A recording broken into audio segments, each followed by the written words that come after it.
light. The light goes out, yeah. Yeah. It's just so, and it's so fine. We got about 10 seconds.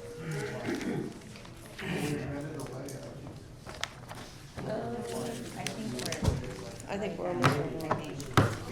That looks like it. You want exact time? 7:29.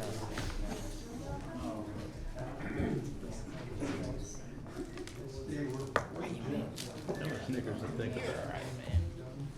I'm gonna hide it behind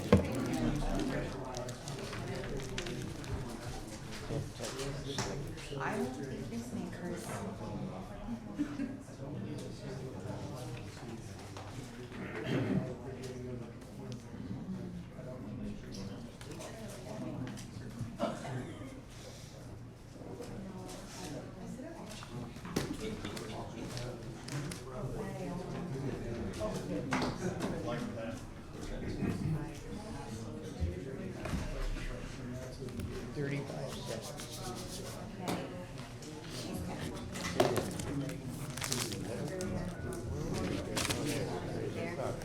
This is international time, right? And there goes 20 seconds. You all right? Yes, but you're talking about Here, let me help you. Jen, I can get them. There, you got me? You sure? Sorry, you sure? Yeah, I I don't. need a Okay, picture. sorry. I'm getting old, I'm not totally crazy. Oh, you're so funny.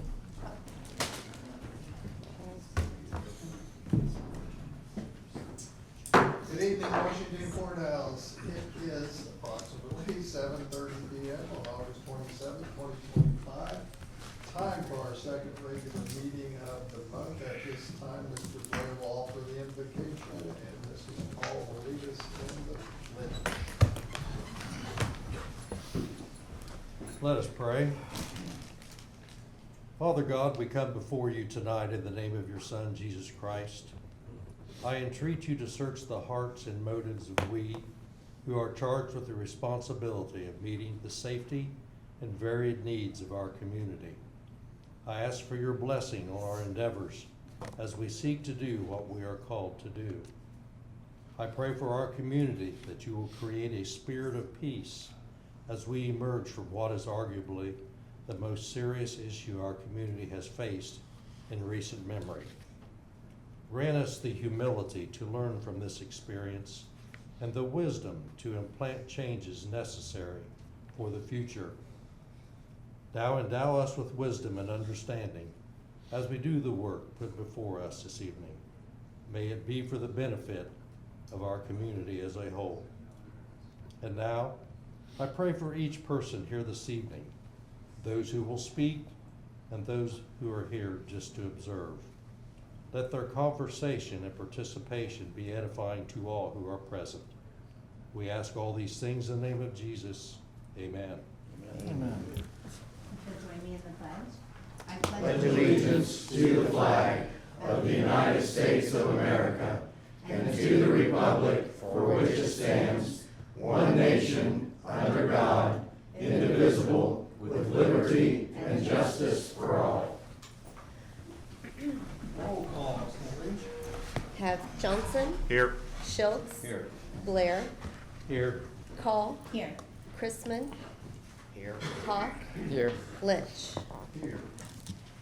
We have the minutes from our regular meeting on August 13th, 2025. Did anybody see anything that needed to be changed, corrected, added to, subtracted from, whatever? This is not. Someone wants to make a motion to accept? I'll move that we accept the minutes as written. I'll second that. Roll call. Johnson, Yes. Schultz, Yes. Blair, Abstain. Call, Yes. Chrisman, Yes. Hawk, Yes. Lynch. Yes. Any communication, Mr. Bennett? None. We have service, safety, and recreation. Mr. Hall.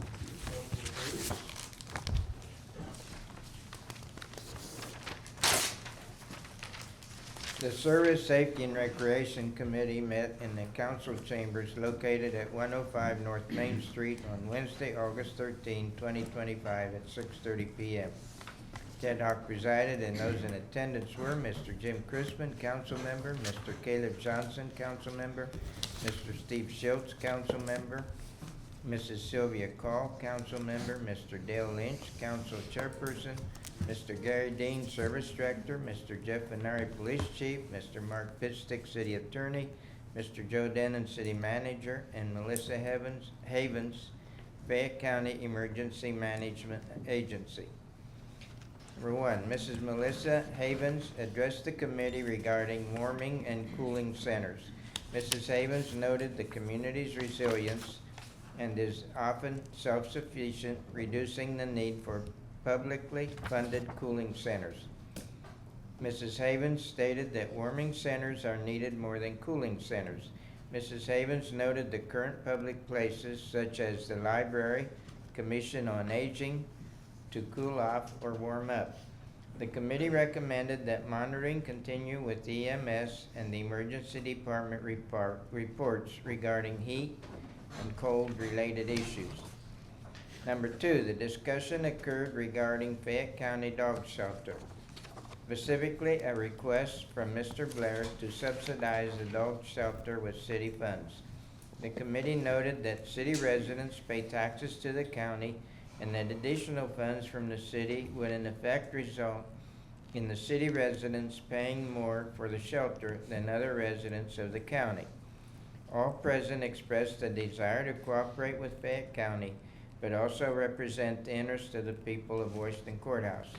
The fact was noted that while not associated with the dog shelter, the city provides Fayette County Regional Humane Society $35,000 yearly to help support animal welfare. Before I go on, Joe, would you clarify Mr. Hawk, that? correction. You supply $35,000 a year. That's the city's obligation in the Ohio Revised Code to the health department. You supply $1,500 a year to the Fayette County Regional Humane Society, and that's because of an ordinance that the city passed many years ago. Thank you. Number three, the administration advised the new fire truck with positive feedback from firefighters. Number four, Chief Downing noted fire chief interviews will be conducted on August 23rd. Number five, Chief Venari reported that Mrs. Brianna Schimmel would begin the Ohio State Patrol Academy on August 25th.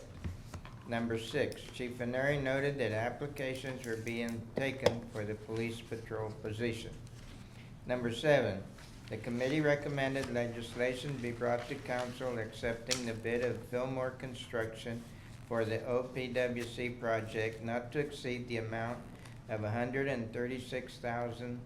$902.50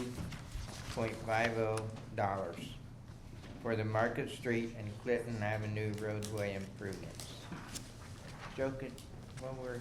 $136,912.50. I know, Eight. okay. Sorry.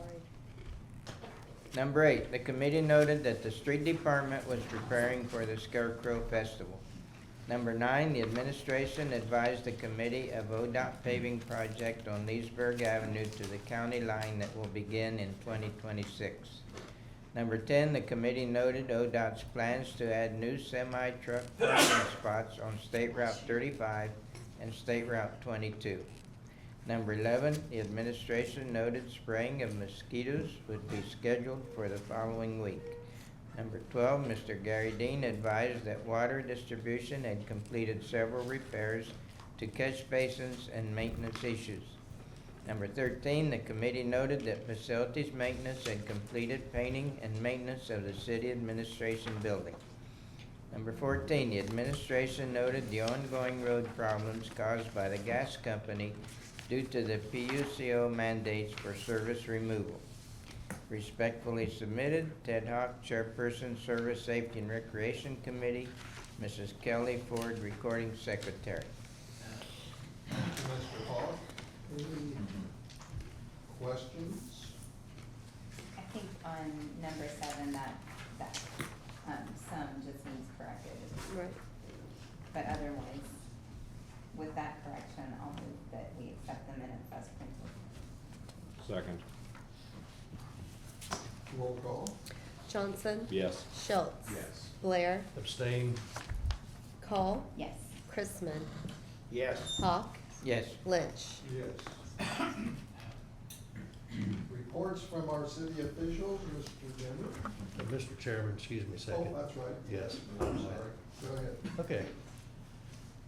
Thank you, Mr. Chairman, for giving me the opportunity to respond to the minutes of the Safety, Service, and Recreation Committee concerning the Fayette County Dog Shelter. While I was absent during the meeting of discussion, I wish to thank the city manager for broaching the subject, and I would like to share my additional thoughts after reading the minutes from the meeting. While the committee dismissed the request for the city to take a financial role in alleviating the situation at the Fayette Dog Pound, I would like to share what I have found after taking a visit to the pound this week. I spoke with the dog warden, the sheriff, the deputy sheriff, and I've already spoken with one of the county commissioners after he approached me about the situation. Mr. Denton mentioned this evening before this took place that he is going to be in talks with them about what maybe the city can partner and coordinate with them. What I found out at the pound was a serious overpopulation problem. The problem has always been there, but has been tremendously increased over the last year and a half. There are currently 33 dogs housed in a facility designed for 21. This has resulted in the caging of 9 dogs in the garage in cages half the size that they should be. It's interesting that this is not just a county problem, as 40% of the dogs housed in the shelter are from the city. Additionally, there are 33 dogs currently housed with foster homes. So you can imagine there's no possible way those 33 could come into the pound. In closing, it's my desire that the city rethink its position on the dog shelter and enter into serious discussion with the county on a solution to solve this situation. I encourage each council member to visit the dog shelter themselves and assess the situation. The staff at the shelter are more than accommodating and will show you their operation. It is my view that we need to realize anew that the city is part of the county and the county is part of the city. Sometimes I think we kind of don't do that. We have some friction, I think, sometimes between the two. Let's work together to find a solution to this situation. We can do better to help those who don't have a voice, only a bark. Thank you, Mr. Chairman. That's all I have. Okay. Just one additional thing, Mr. Lynch. Talked with Mr. Fleek. And there's some matters that could be resolved to the benefit of the city, and it may be an opportunity to rethink how you look at this issue, and you might be able to come to a happy medium about it. Okay. Joe or Mr. City Attorney, that is the county's responsibility primarily, isn't it, by law, by state law? The Ohio Revised Code says yes, that is their job. Well, Well, they wouldn't have to take in 40% of the dogs then. So 40% of the dogs are from the city, you said? Correct. That's And what the, 50% of the still- city is the county? by Like the law, county is 50% of the state city. law says it's I the don't know. county's responsibility, not the city's. Yeah, well, our Well, I our don't know per about person that. ratio, we've got about 28,000 in the county, and then in the city, we've got 14, approximately, I'm rounding. I'd say we're actually doing 10% better than we should, right? Well, then why, before 2012, the city gave $20,000 a year to the dog pound? Well, but at the same time, I'm not saying that dogs aren't important, but we've got other costs that clearly Well, we have to prioritize. Well, I just had my say, Caleb. Anybody wants to argue, fine, but I don't know about the state law says that the county is responsible. According to the dog warden, he is not legally obligated to enforce our ordinances. If he makes an arrest or picks a dog up in town, he has to file a complaint, goes through municipal court, court makes a judgment, and then the money goes to the county. But it's a complex situation, but I really think that we have an obligation and responsibility to help. I encourage you to go out there, just take a look, and there's no reason I think we couldn't assist in some way. Mr. Blair? Yes. In my report, we just said that we do assist, How? and we gave the figures here. To the Humane That's Society, Humane not the Society. dog warden. Not the dog warden, that's Humane Society. Two separate They're entities. different. I know, but They're totally different. The Humane Society is mostly cats, the dog shelter is for dogs. Humane, can I help you out a little bit? Humane Society, their primary business is cats, but it's cats and everything else. And the dog shelter is dogs.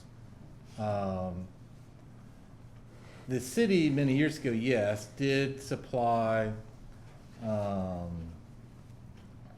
or $25,000 a year, it's been a long time ago, annually to the county to assist with dog warden services, and that was a traditional point of conflict between the city and the county. Some members of council at the time had the observation that's basically described in the minutes.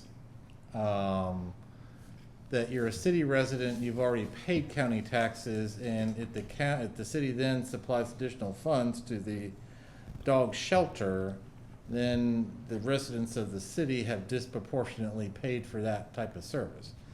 Now, at one point in time, I can remember there was a discussion about a dog warden that was supposed to be dedicated to the city, and that you want the dog warden who's available to respond to the calls that they've got, and not, this dog is over the line and, somebody else has to deal with that. You don't want to do that. But Mr. Fleek, very accommodating, very kind. This may be one with a little bit of additional conversation that you can work out so that everybody's happy. Well, that county, money going to county, Kemet fought that when he was on council, every year when it came up. He said, we send all that, the county gets a lot of more of their taxes from us than they get from the county. Anything else? Move along. City manager, your report, please. Thank you. Before I start, is there any other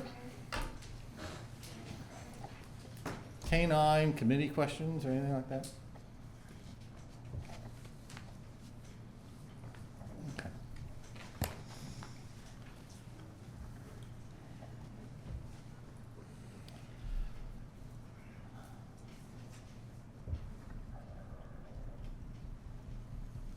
Sometimes I do a formal talk like I've written out this time, and did it last time, and you folks enjoyed that format a little bit more.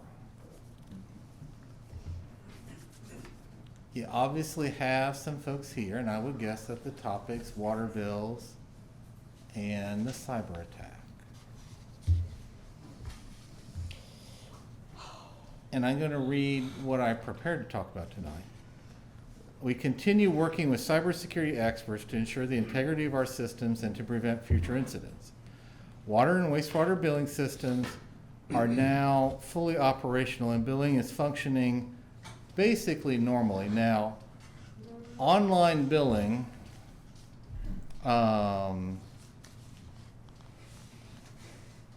that balance is correct. There may be some folks until it's time for them to be billed, because you're in 4 different groups for billing before they see an invoice. So some people can see an invoice and some can't because they haven't come up on the billing cycle yet. Okay, so they'll be able to look at the, that works normally now. Our last meeting, we talked about 3 individuals that, we know have an issue. All 3 of which I contacted personally. They have information from the insurance carrier. There's a third party going through everything to make sure that we don't have anybody else, or if there's additional people we need to send a notice to, and the notice includes credit monitoring services set up for them so that you can address those type of issues. The relational databases, what we're talking about, like water, sewer, like income tax filings, that, as far as I know, as far as anybody has said, is perfectly fine. Now, what was displayed, those status sheets are basically Word documents.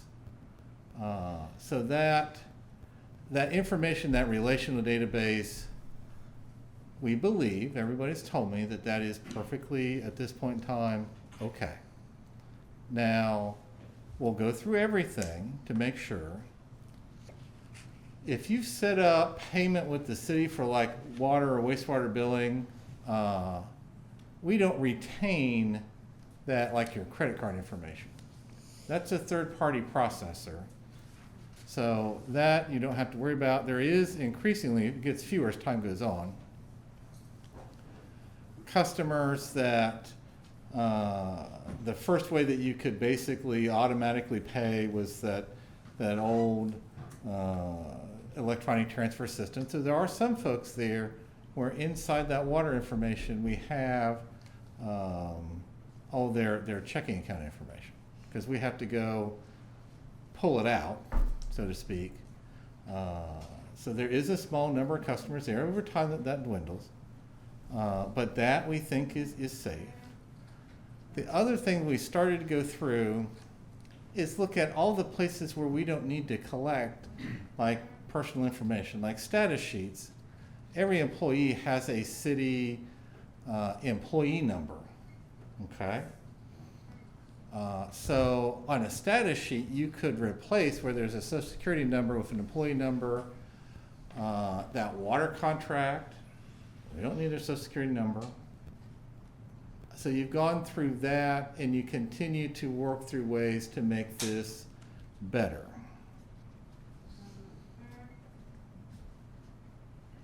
And we'll go through that information with a third-party contractor, and we will talk to you about that each time until we've completely gone through everything and made sure that, as much as we can,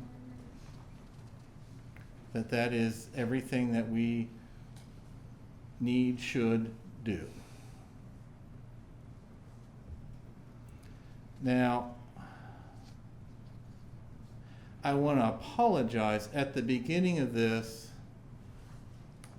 we had very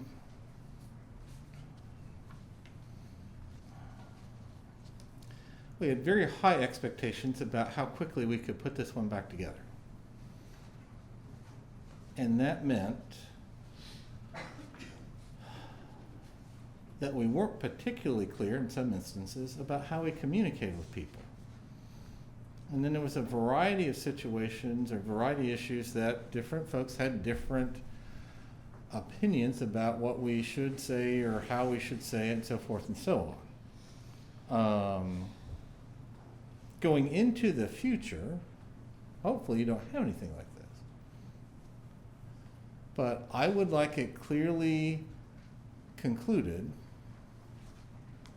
that Joe Denon's gonna be the official communication person for this, and we're gonna treat it just like you would, like if you had a natural issue.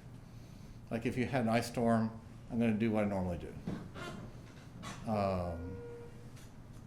Here, what was a semi-administrative issue, we were confused about that, and we really fumbled that. Now, people like Ron Sockman, Tina Keaton, the ladies at the water counter, they have worked incredibly hard. And if you want to throw a rock at somebody, please throw it at me and not them. I mean, no one person is responsible, but somebody has to stand up and say, hey, this is an issue, and we're going to make it better. And Ron Sockman is the most honest person I know. Maybe Ted might be a little bit more honest. Sometimes he's honest to the point where he scares us a little bit with what he says.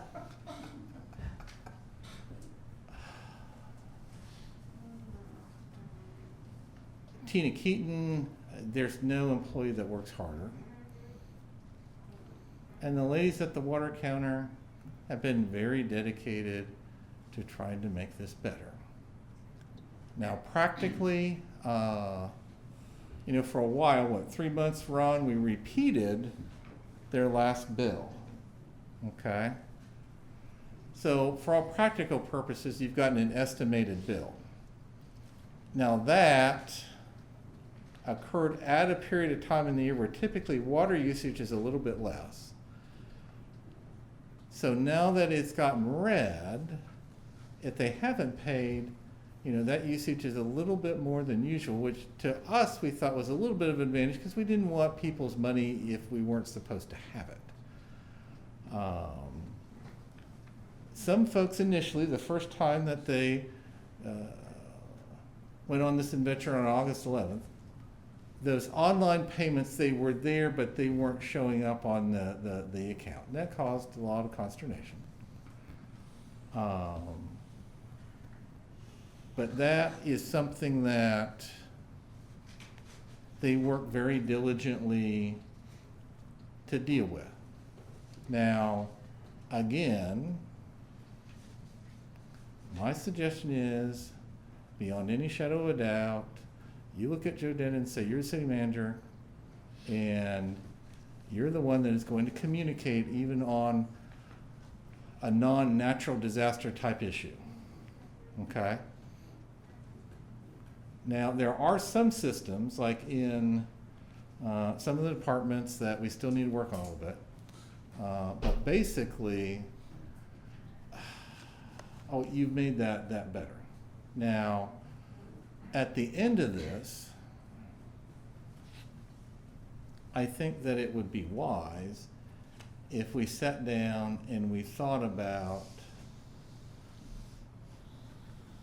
how we went about this. And again, our biggest deal was we had very high expectations that we could put this back together in a very short period of time. And consistently, you get closer and then you'd have another roadblock. And you get closer and you have another roadblock. And that, we should have been honest with ourselves that we weren't going to be able to put Humpty Dumpty back together in a short period of time. And folks like Ron, Tina, Alan Johnson, numerous other people in the city, they worked incredibly hard to do that. Growth and development.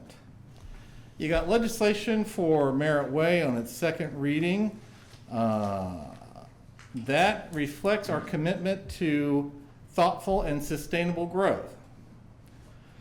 This includes the use of a community reinvestment area, CRA, TIF, tax increment financing, and new community authority tools that help us attract investment and ensure growth and benefits for everyone. We talked about that in committee related to Smith Grove, which is the area out beyond Home Depot.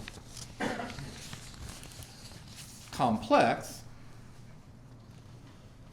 But it's of certain advantages to, A, push development along, mold it in the way that you want it, and ensure that it's a extremely positive addition to the community, the way it aesthetically works, the way it works internally in terms of the infrastructure that serves it. It's incredibly useful to be able to use those tools to do that.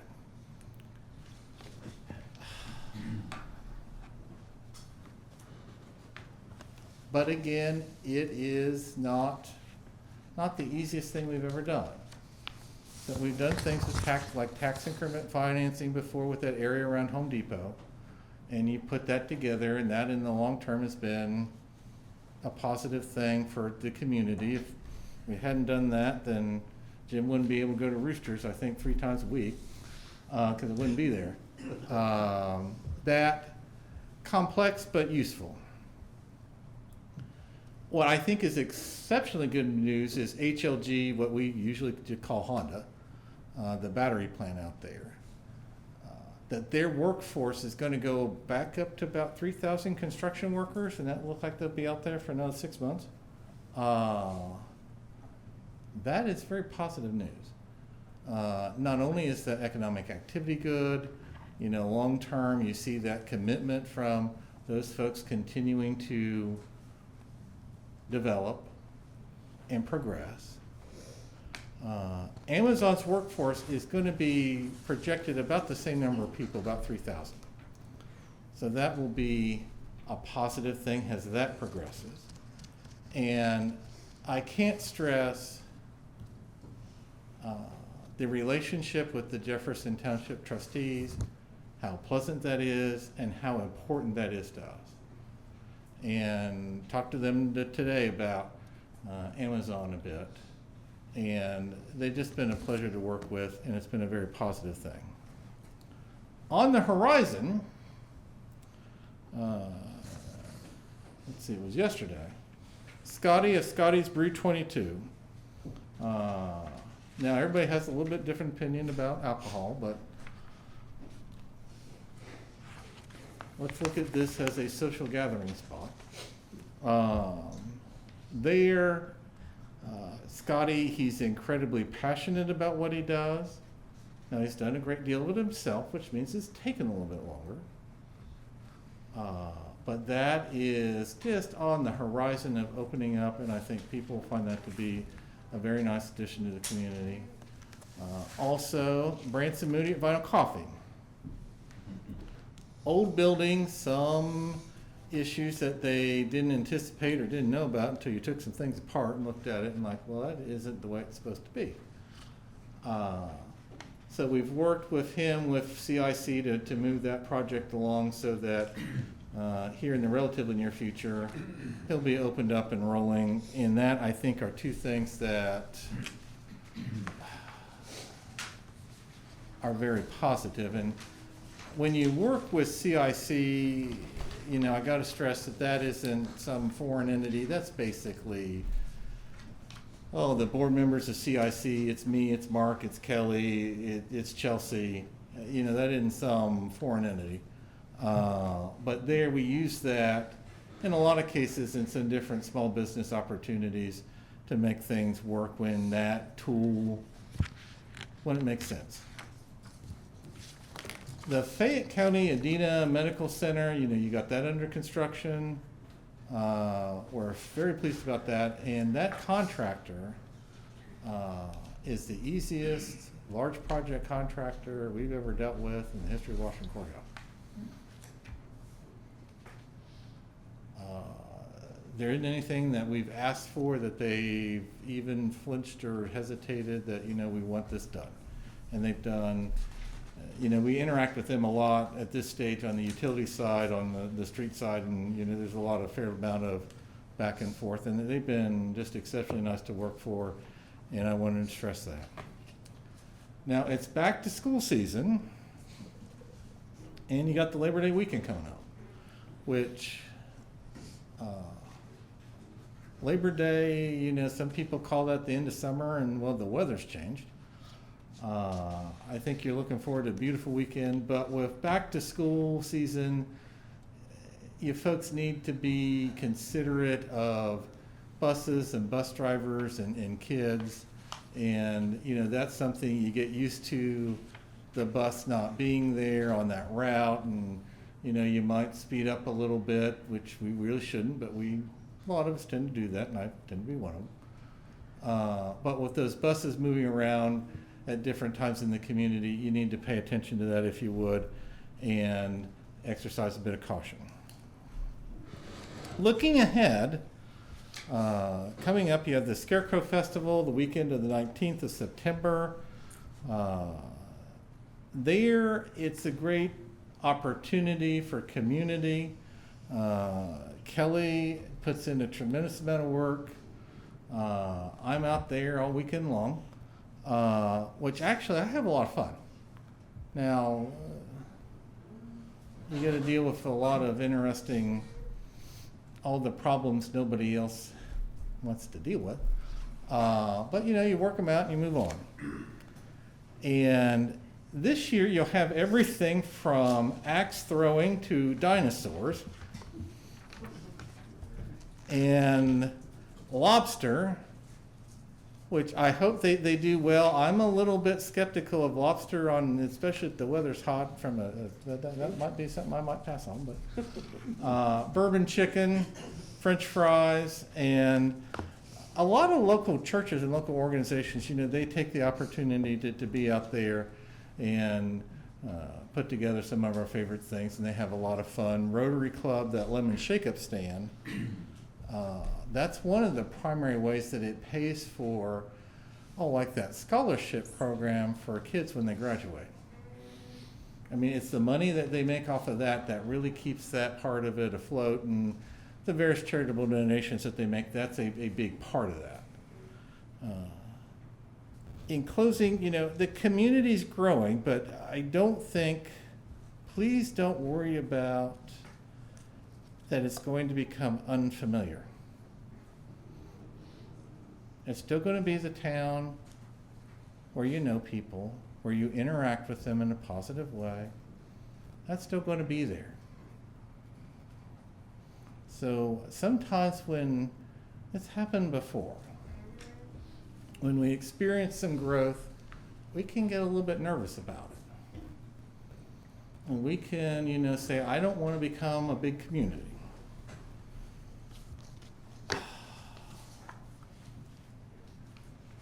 You know, if we had a group of 20 people that worked on it night and day,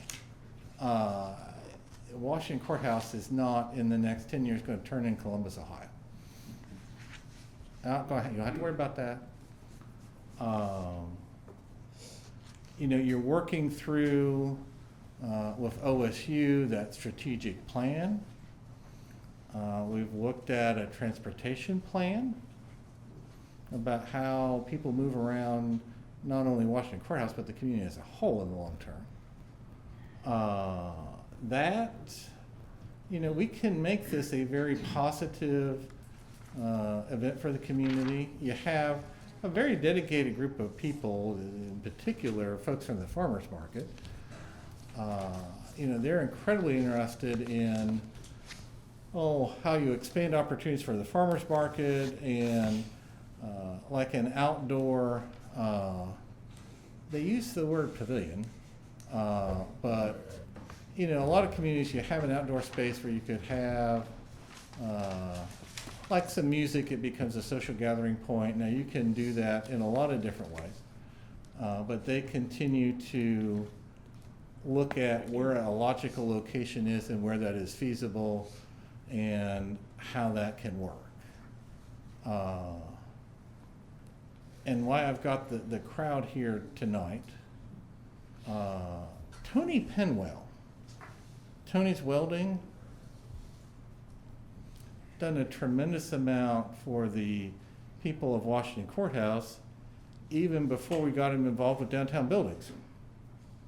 And his activity with downtown buildings has been tremendous. There you have somebody with the knowledge and the desire to fix it the way it should be. And really, it's interesting that Tony's interest is in fixing the building.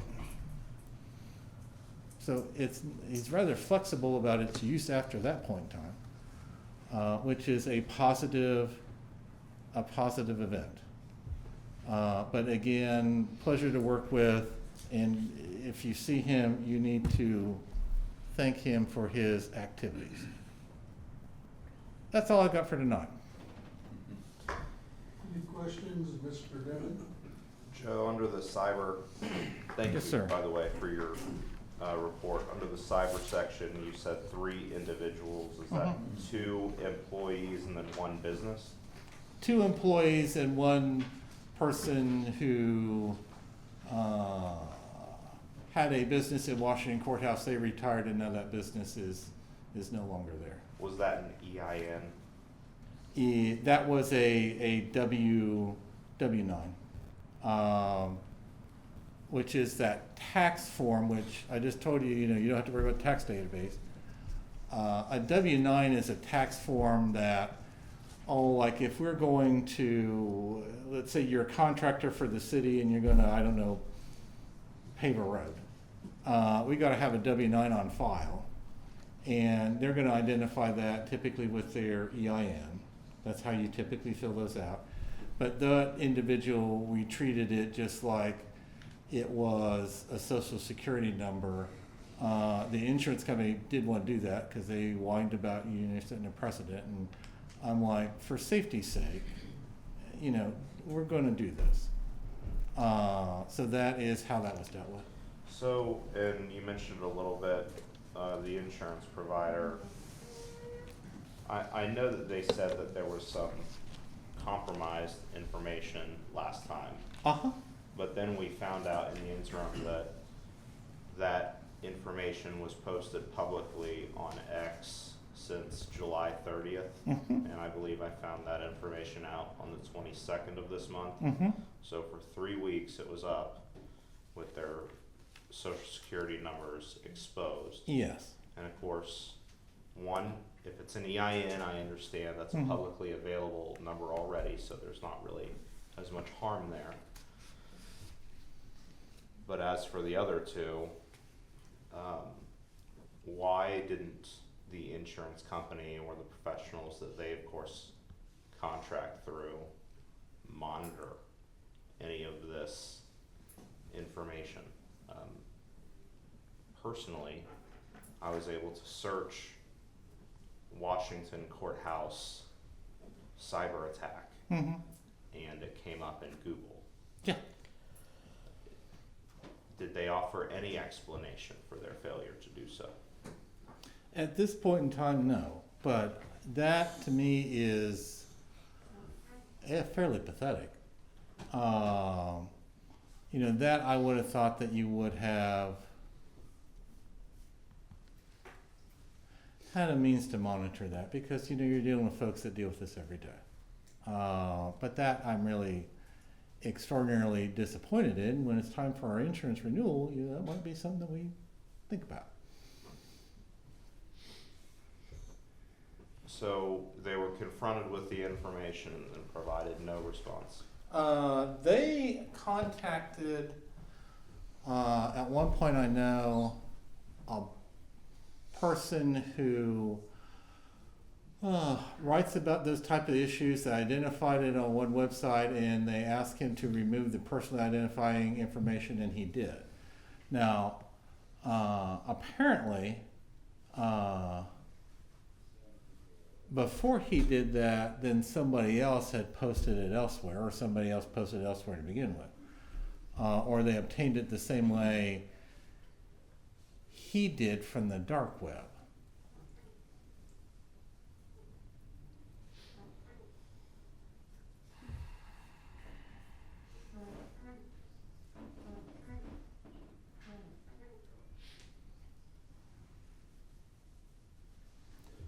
Whenever it's mentioned to us,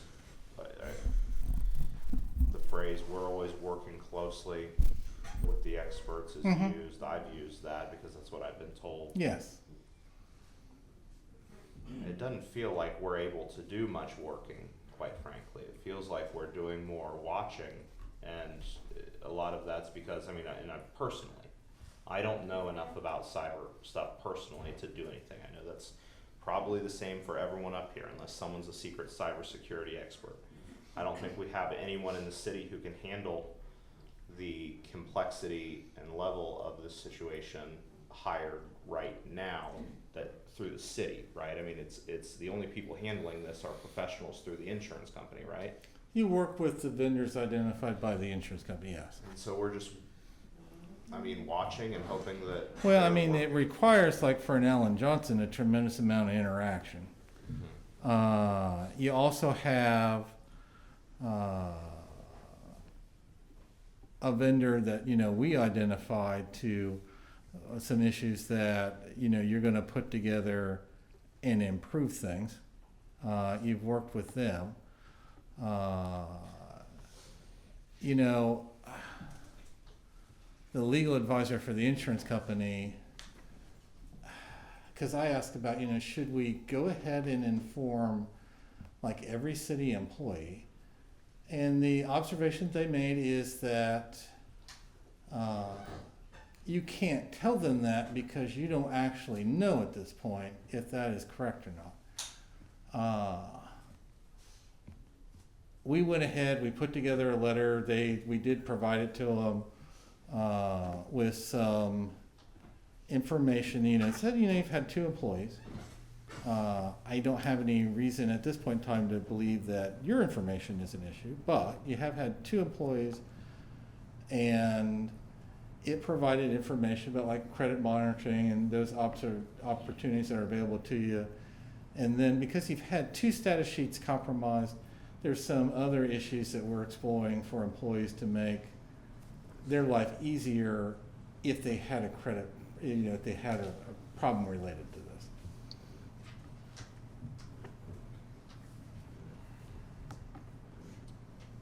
What would the price be to offer credit monitoring for? Oh, that's relatively cheap.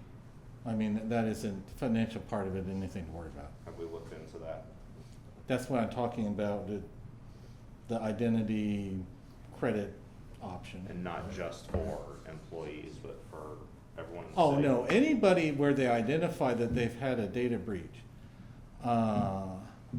You get a letter, it goes through in some detail, credit bureau information and so forth, and then it gives them a code with a credit monitoring agency that has been set up for their benefit, and they contact that, provide the code, and set that up, because there's information that ironically you got to give the people to the credit monitoring folks that, you know, it's going to have to come from the individual.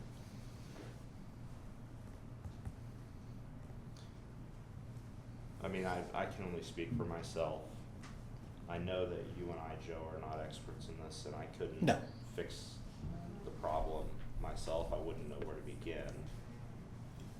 But, I mean, I cannot overstate how disappointing it is to me that,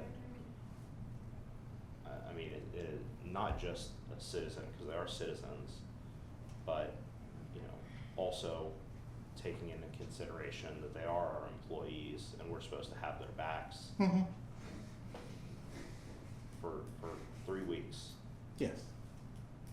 It was publicly available on Twitter, Yes. and then you had people inadvertently resharing it on Facebook, of course, trying to, and I think they had good intentions, but again, I mean, they, you know, sometimes people spread stuff and they don't know what they're spreading. Mm-hmm. But I'll tell you what I do know how to set up. You can set up search engine criteria. Just Washington courthouse cyber attack would have been a very simple one. Yeah. You could be alerted to any hits or new developments in that area. And it comes straight to your email. I mean, that seems like a very, Simple thing to do. it's a complete failure on that insurance company's part. So, And I think that's something when it's time for renewal, we need to think about what we want to do there.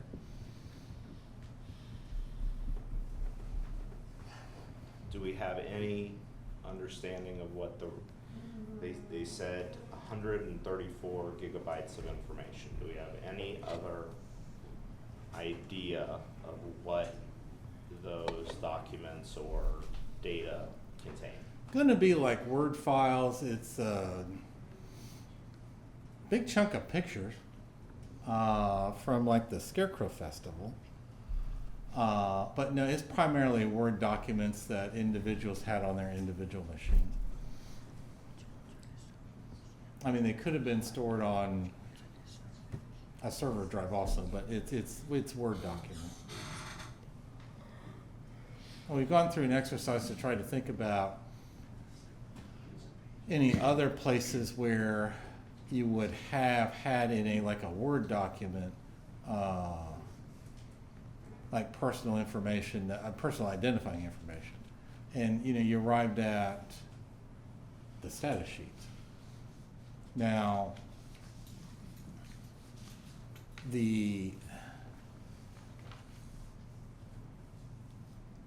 when we looked at it on the internet, they look a little bit odd the way that they're there, but that is something that we continue to go through to make sure we don't have a problem, or that we take care of anybody we need to take care of.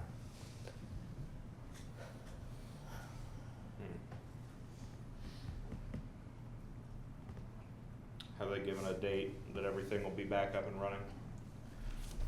The wastewater billing,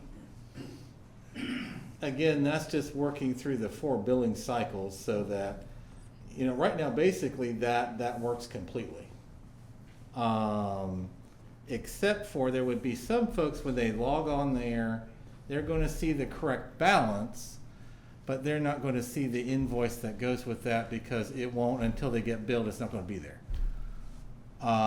So that's how that will work. There's some systems in police that we're working to make it so that it works the way that they want it to work, the way we want it to work, and that you don't have an issue there. That probably, now that you're done with water sewer billing, you'll concentrate on those remaining systems out there. Basically, initially you concentrated on the safety service organizations and got them not ideally functional, but functional. And then you worked on the finance part of it. And then you moved on to water sewer billing, because arguably that was, it's inconvenient for folks. The other thing that you can do in the long term, now there's some issues with this. We can probably get some grant money to help, but you would replace the water meters that you have with remote read, or some people call them radio read, and then you would put that out on the cloud completely. And what that would have done is you would have been able in this situation to continue to read like you always did. Now, the downside of it is, from an individual's perspective, a water meter wears in favor of the customer. So if we put in a new water meter, it's going to read more accurately, and it will result in a little bit of increased cost. Now, how much? It depends on age of the water meter, its physical condition, but water meters wear in favor of the customer. They wear, or they just stop. One of the two. But that would allow you a fair amount of resilience in this type of situation. So we don't have a date where all this is going to be up and running 100%. Well, again, because we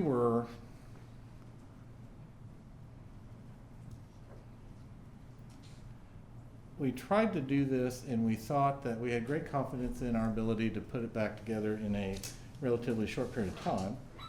And, other communities like Columbus, it took them a year. There, I would think that, there shouldn't be anything left in terms of system functionality I would think that, you know, you look that one in September completely, you know, I would think that I can reliably tell you that's September.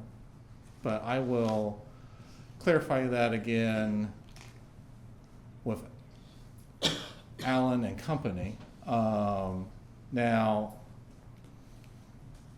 after that, I mean, we've enormously improved the security of the system, but after that, I think that there's additional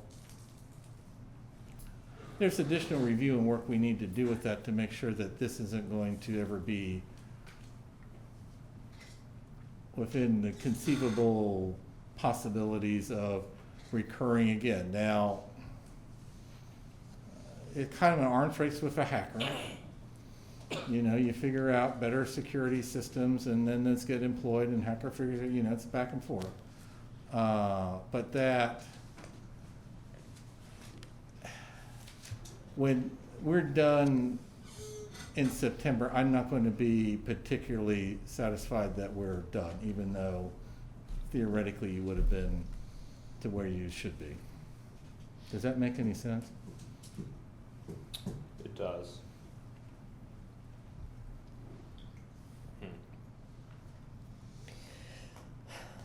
All right, no further questions on that.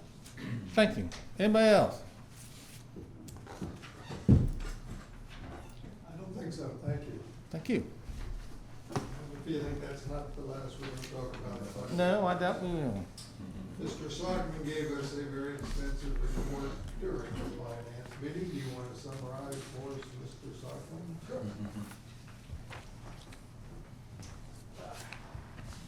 Our investments are performing well. Our cash on hand is good. We're in a stable financial situation right now, especially for this time of year. So overall, everything is, for our department, is up and running, and we're getting back to normal, so it hasn't impacted us as much. We don't see that on our end as far as being able to do our day-to-day operations, and get back to the banking and the bill paying and things like that. But overall, like I said, our financial situation is good, especially for this time of year, so pretty happy as far as where we're at, and that's all I got. Thank you. Mr. Pitstick, do you have anything? I have no report, Mr. Chairman. Okay, we have a few people who want to speak to us this evening. If you come up and state your name and your address for the record, and Elizabeth, you get to go first.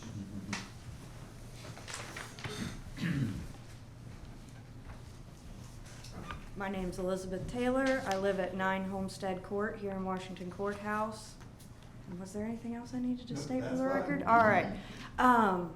Pretty much you addressed everything I really had to ask you. I just have one question left to ask. Did anybody think to look into hiring a private cyber investigator to look up where some of this information might be on like the dark web or, like you said, Twitter? Like, It should have been done. well, I know, but it Yeah. wasn't done, so. I know. Yeah, the cyber investigation, you know, that focused on our system and, you know, how that went wrong. It never occurred to me to ask an insurance company that deals with this with some frequency, you know, do you monitor the greater internet system for this type of issue? No, that, well, clearly they just didn't do it. Okay. My issue with it, to explain a little bit more, is it's so basic in that industry to do that the insurance company to not do that is something that is such a shock to me. I mean, it's a complete failure. That's a basic stepping stone of any insurance company we pay money. Like they're I supposed. understand how insurance works. And so like it's mind-boggling to me. We pay them money. They handle these things, not just for us, but for many people, and yet they failed to do that. Yeah. So. Yeah, I don't think any of us thought for a second that they weren't going to do that, and so that never crossed our mind. Okay. Thank you. Yeah. Thank you, Elizabeth. Thank you. I think Mr. Denon also noted that, you know, we're going to sit down and look at things and decide what we need to do, and obviously that's one thing we're going to. Yeah, I mean, we've done that throughout the process. With Ron and with Tina primarily because of the nature of what they do.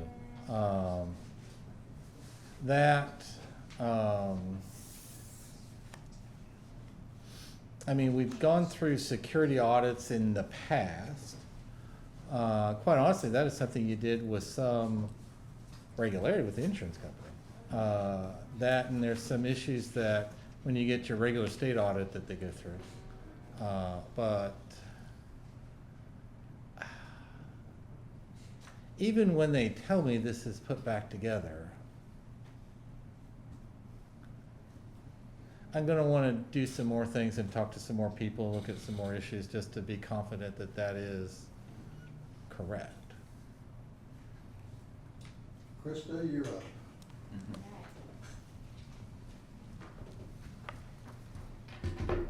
What do I need to say again? My address and my name? Name and address. All right. Krista Gullifson, 766 Nia Trust Court, Washington Courthouse, Ohio. Can I go? Am I good? Yes. Okay, thank you. All right, so I just have a few questions. I know we talked a lot about like blame on the insurance company and maybe what their expertise is and what they're responsible for. So I guess I just have a few questions about maybe what City Council is responsible for. When exactly did the city become aware of the hack? Mark, do you remember the date? It was the Sunday, and we unplugged from the. May yeah. 17th. We unplugged from the, Mid-May. Mid-May, Yeah. May 17th, something like that. I believe, I could be mistaken. Okay. And did it happen, do we know how long prior to the city becoming aware of it? How long prior that it actually took place? Was there a substantial amount of time, or was it pretty? I think an accurate answer is that you don't know exactly how long, but it would appear to have been that one followed the other relatively quickly. Okay. And the insurance company? We immediately contacted the insurance company and said, hey, you know, we have this problem several years ago after the county experienced this, a cyber issue. That's when we made the decision to purchase insurance for this. Because that is something that we added to the insurance policy several years ago, and actually, at one point in time, we increased the coverage level. We did. I can't remember how long ago that was. It was a couple of years ago. It's been about 10 years probably. It's been a while. That we've had cyber coverage. Yeah. But in that 10-year period, we've actually, at one point in time, we increased the coverage limits on it, I think. Okay. And what was the date that the community was notified? We talked about a cyber issue, but honestly, we thought we put this back together again relatively quickly. So you could have some criticisms of that man. Do we know what that time frame was? Sitting here, I can't. I found out Monday because I went to go file something for my private job as an attorney with the court, and wasn't able to do it. Everything was in shambles on Monday. Okay.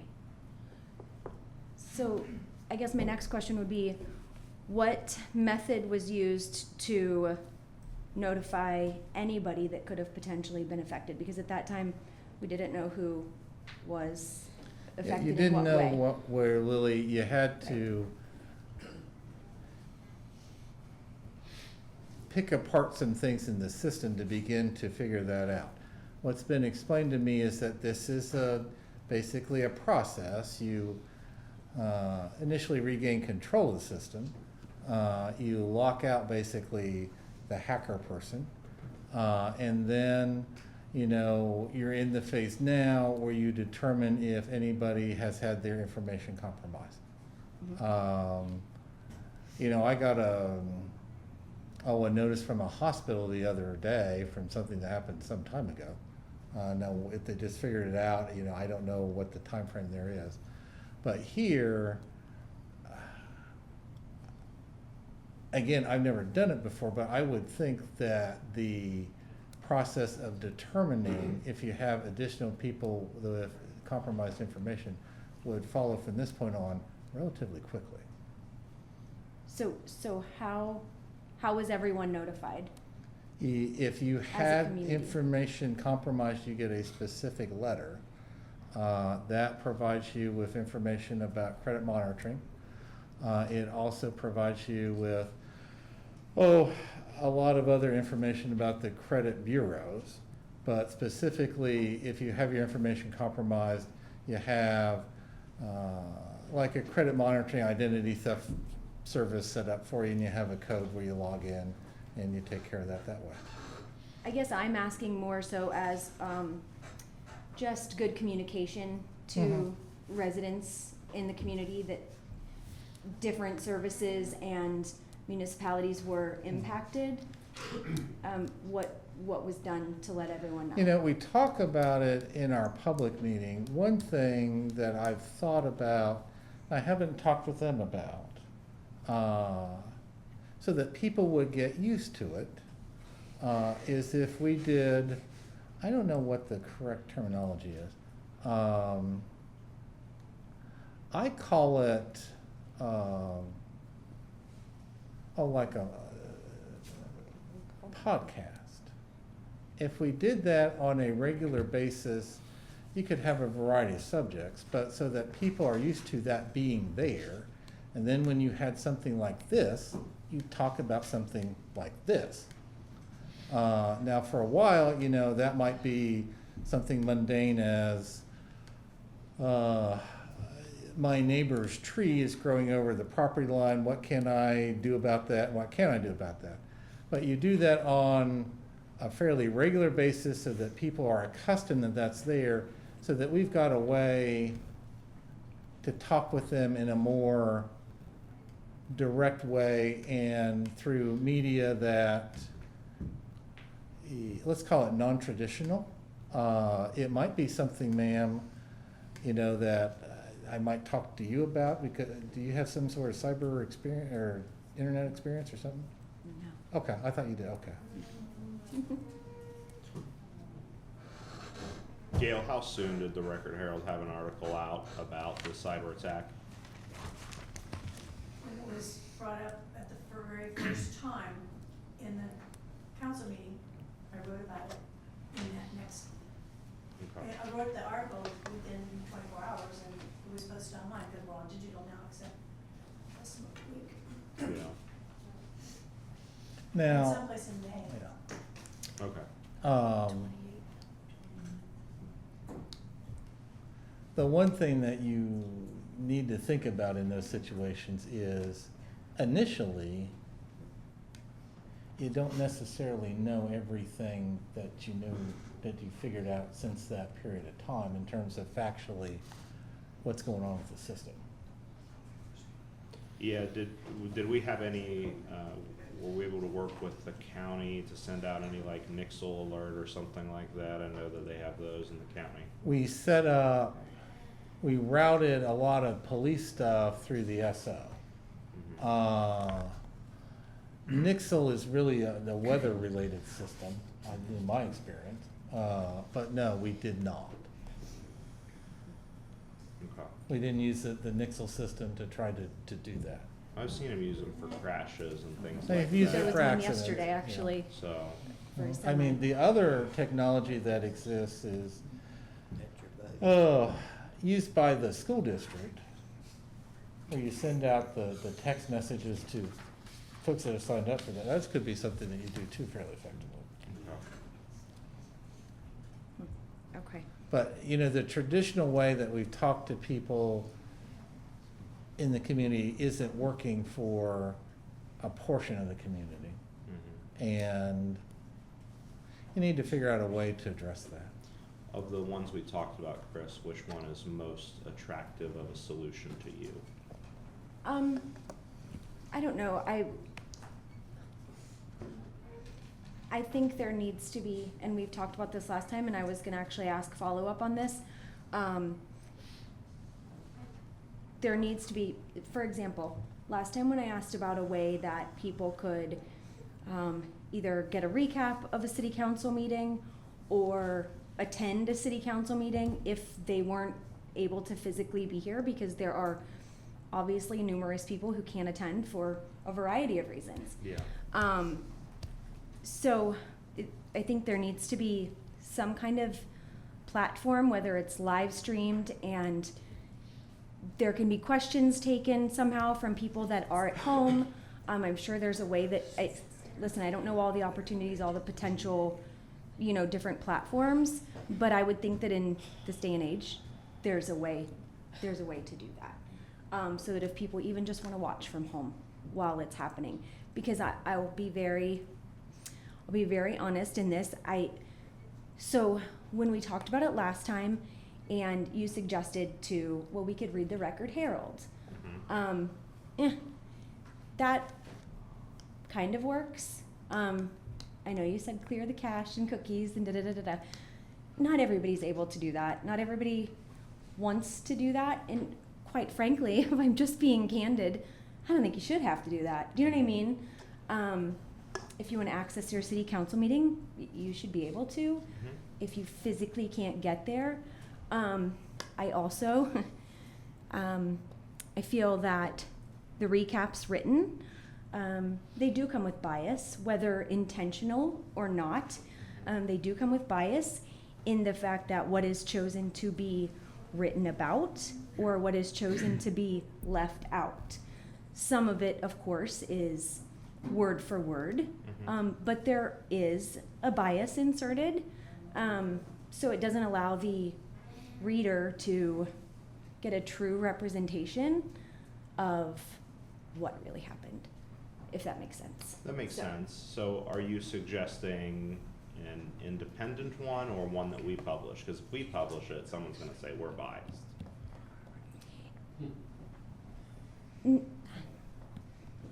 No, I don't. And what I'm saying, Chris, is if you ever started a podcast and you wanted Right. to ask me, I would love to sit down with you and answer any questions you got. Mm-hmm. But traditionally, government has relied on the new, if you just look at it historically, right, Mhm. from the beginning of, however long we've been doing government in America at least. Mm-hmm. We've been really reliant on news, and some of that has become behind a paywall and things like that. Mhm.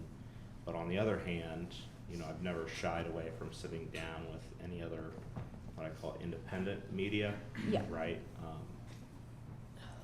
So I guess I'm not opposed to anything, but if a solution is to be done, I can't force anyone to start up a podcast, an independent podcast, right? Because I don't want Mhm. there to be the bias. I can't force you to start Mhm. up a podcast, right? Right. Just as an example. But if they did, it would be very helpful.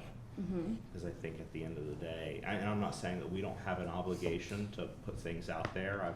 Yeah, I think there is that I there is think- that obligation. I think we honestly. do, and I would,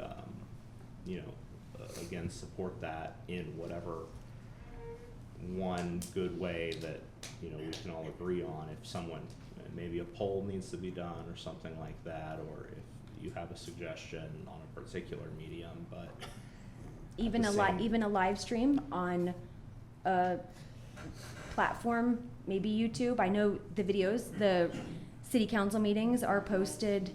It is posted, it's not live, and I don't Mhm. know, I'm not a tech, I can talk autism and chickens all day long, but tech is not my thing. Yes. But it is uploaded to YouTube, it's just not live. Yeah, I I think would it takes support about it. 2 weeks, doesn't it? If I remember correctly. I think it's a few days, I don't think it's 2 weeks. Normally well, I think normally it, he has it in a couple of days if it's not Well, down because of a cyber Right, attack. yeah. Okay, can I just say that I don't know why We- YouTube would be down. dropped the ball on notifying people, he's already said that. I know for a fact from schoolwork,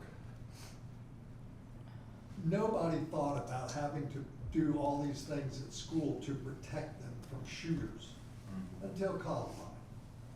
And then we put in all these things to protect schools, which obviously today proves again that you can't protect schools.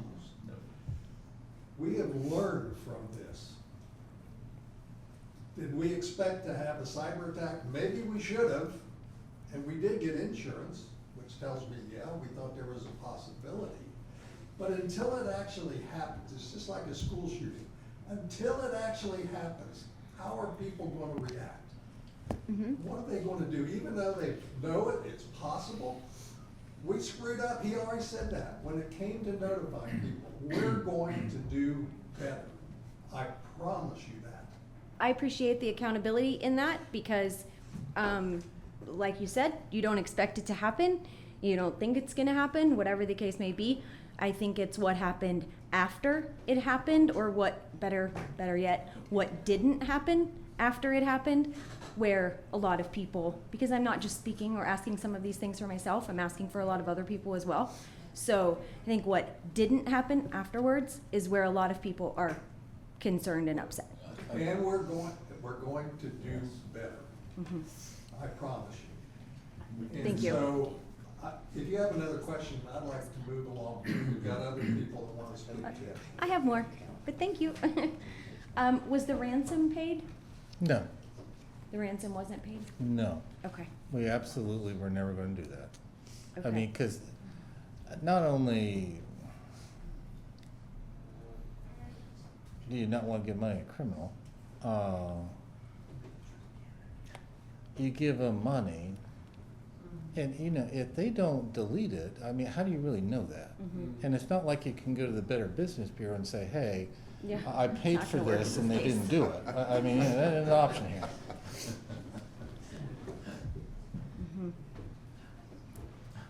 And that's part of, insurance company did have a conversation with Hacker. And some of that is to glean from the conversation with them anything that could be useful in you putting things back together. But they did have a conversation for a while, but that, we never were gonna do that. Okay. I know last time I was here, it hadn't been, but I No. didn't know if there was a Uh-uh. change in that No, they, since. yeah, at different times they quoted a variety of numbers. Started out big, and then, to me, this is still big.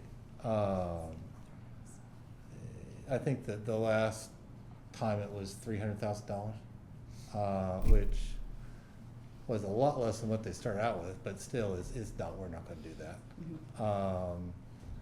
Now, in that policy, we did have coverage,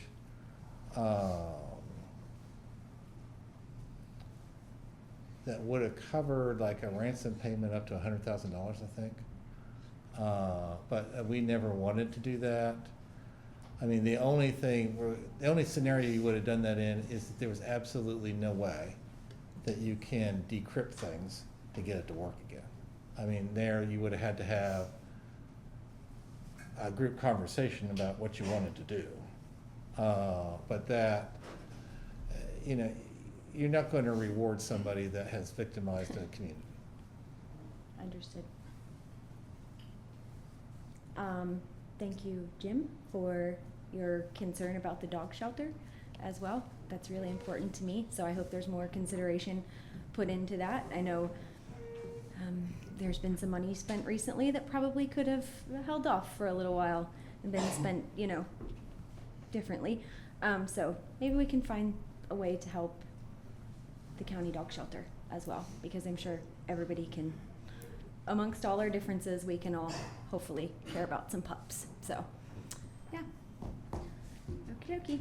Thank you very Thank you. much. Thank you, Yeah, Chris. Thank you. Robert, you're up.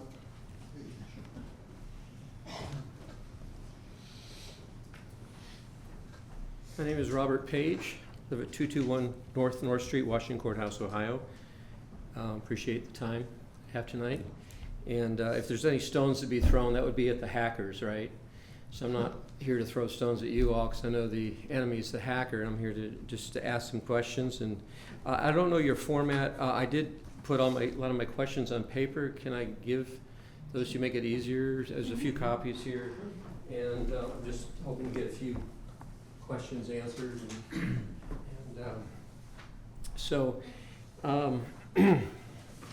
Two things I want to address. I'm sure you're not surprised. The handling of the billing system with specifically the water bills. I'm sorry, I probably didn't make enough. That's all right, Steve. And the city's response to the recent data breach, which you addressed a lot, so I don't want to rehash too much, but I might have a comment on that.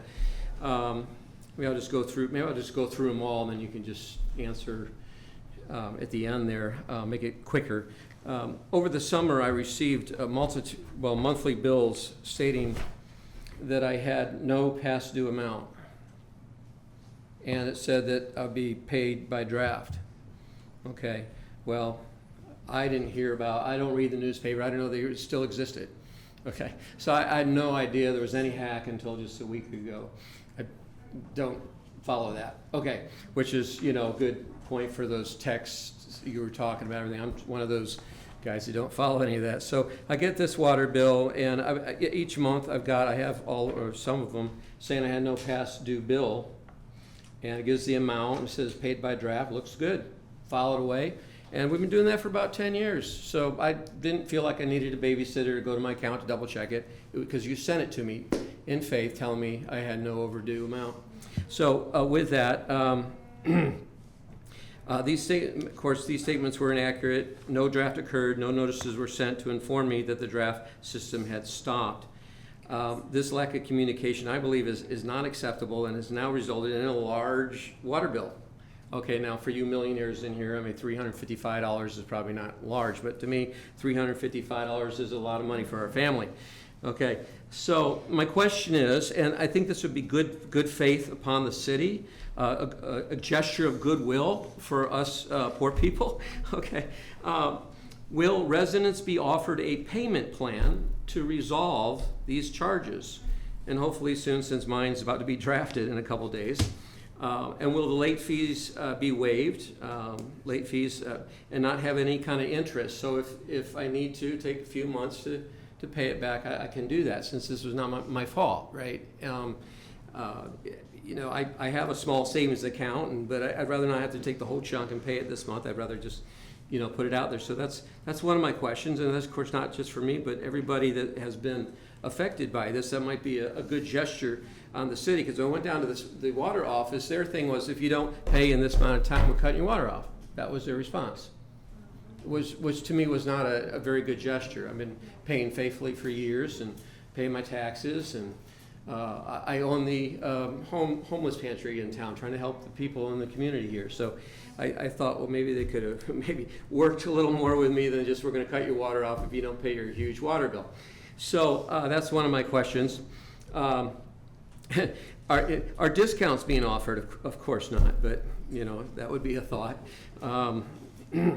What safeguards are being put in place to prevent this kind of billing failure in the future? Even a simple note in my bill saying, hey, we stopped your drafting. You need to come down to the office and use a check.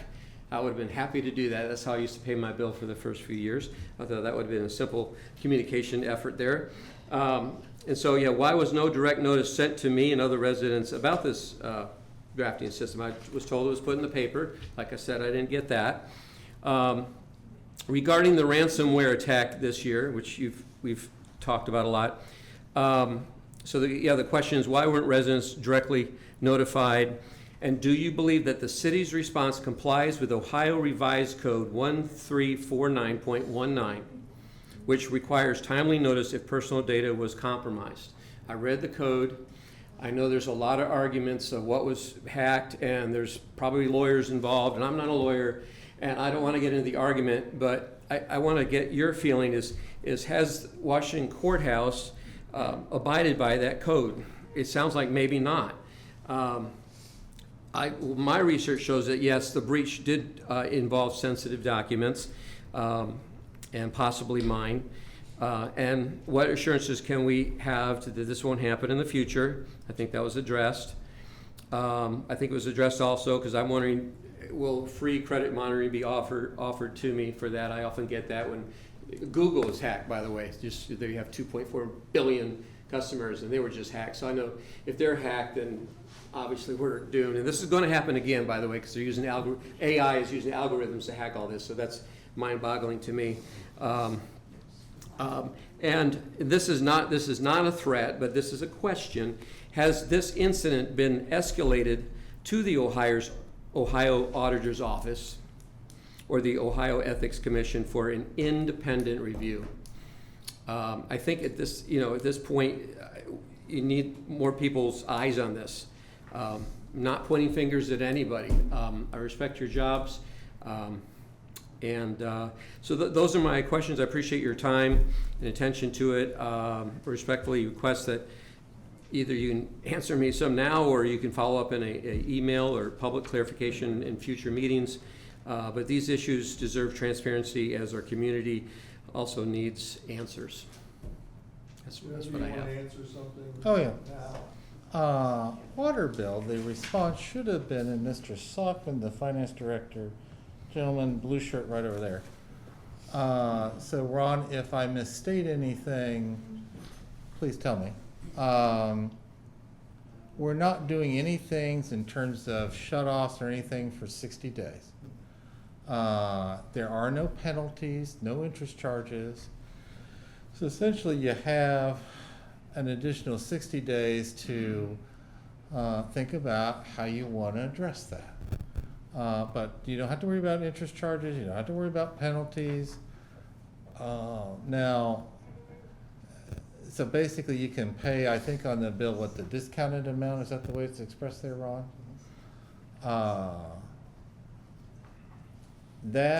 When did you talk with was that recently you talked with the water company? I believe it was last week. I got this about a week ago, and after I scolded my daughter for having too long of a shower, which I guess wasn't the case, I went down to the water office. But my thought is, if it took 3 or 4 months to accumulate all these water bills, why just 60 days? I mean, if I want to take 4 months, why shouldn't I be able to do that, I guess would be. And many other people, I heard a widow in town, an older lady, got an $800 water bill. And how are they going to pay that? So I don't think 60 days would be, especially for her situation, a very good remedy or a show of good gesture, since this is not the taxpayers' fault. Would you like 90? What's that? Would you like 90? That'd be better than 60. Is that possible? We could do 90 days. How much money do we estimate that would be? Is that going to be a nominal amount to us? No. I mean, it won't. I mean, we've got people coming in now that are getting caught up in paying, so we do have money coming in on a regular basis now, because we have started the meters. So now everything going forward will be just what has been from in the actual 30 days there. So it won't impact us to extend that another 30 days. Okay. Thank you. Yeah, 90 days would be appreciated, but then, how would I do that? I would just go down tomorrow and stop my draft and then just pay it by check for the next 3 months? Would be the best way to handle that? I mean, how would that be done? Because eventually I want to be put on, well, maybe not. I don't know if I want to be put on a draft because, my information's out there, but if I want to go back on the draft, then I got to go back down there and start a draft again, or how would that work? I'll be here in the morning. Just stop in, ask me, Okay. and then we can go up front and sit down and we can figure out what Best way. exactly is owed. If there's anything on there that's not showing up on your end, Right. we can see what's on our end. Yeah. And then just kind of see if it works out, and then go from there. Just Right. come in at whatever time and just ask for me, we'll go up there and we'll take care of it. And I appreciate that, but all the other people that maybe are in my same situation, how would they be informed that maybe they have that opportunity? Or, I know it's not something you want to advertise because you get less money over the next month or two, but there are probably a lot of people that think $400, $500, $600 is a lot of money, would love to be able to have that opportunity to have an on-payment plan, maybe? I don't know. We have, but starting with the billings that went out on the recent ones, we've gone to the print shop, which is the one that prints our bills, and we have put letters in there letting them know that we were going back to reading, and they were to call us any questions about their water bill. We put the number in there so that we could, because what's happening is when the bill's going to be, that meter read code, it's going to read from the last time they read back in May. So Right. they're going to get. Yeah, mine did. Yeah, see, but if you made some payments through there, it won't show up on that bill, so when they come in, we will adjust that because we have it on our end. So, but if they haven't made any payments, obviously it wouldn't. But that's why I'm saying everybody almost is gonna be a little different. Because Right. some people have paid, and we just got it out back from the cloud, or they released it back to us, we couldn't see the payments, but we can now.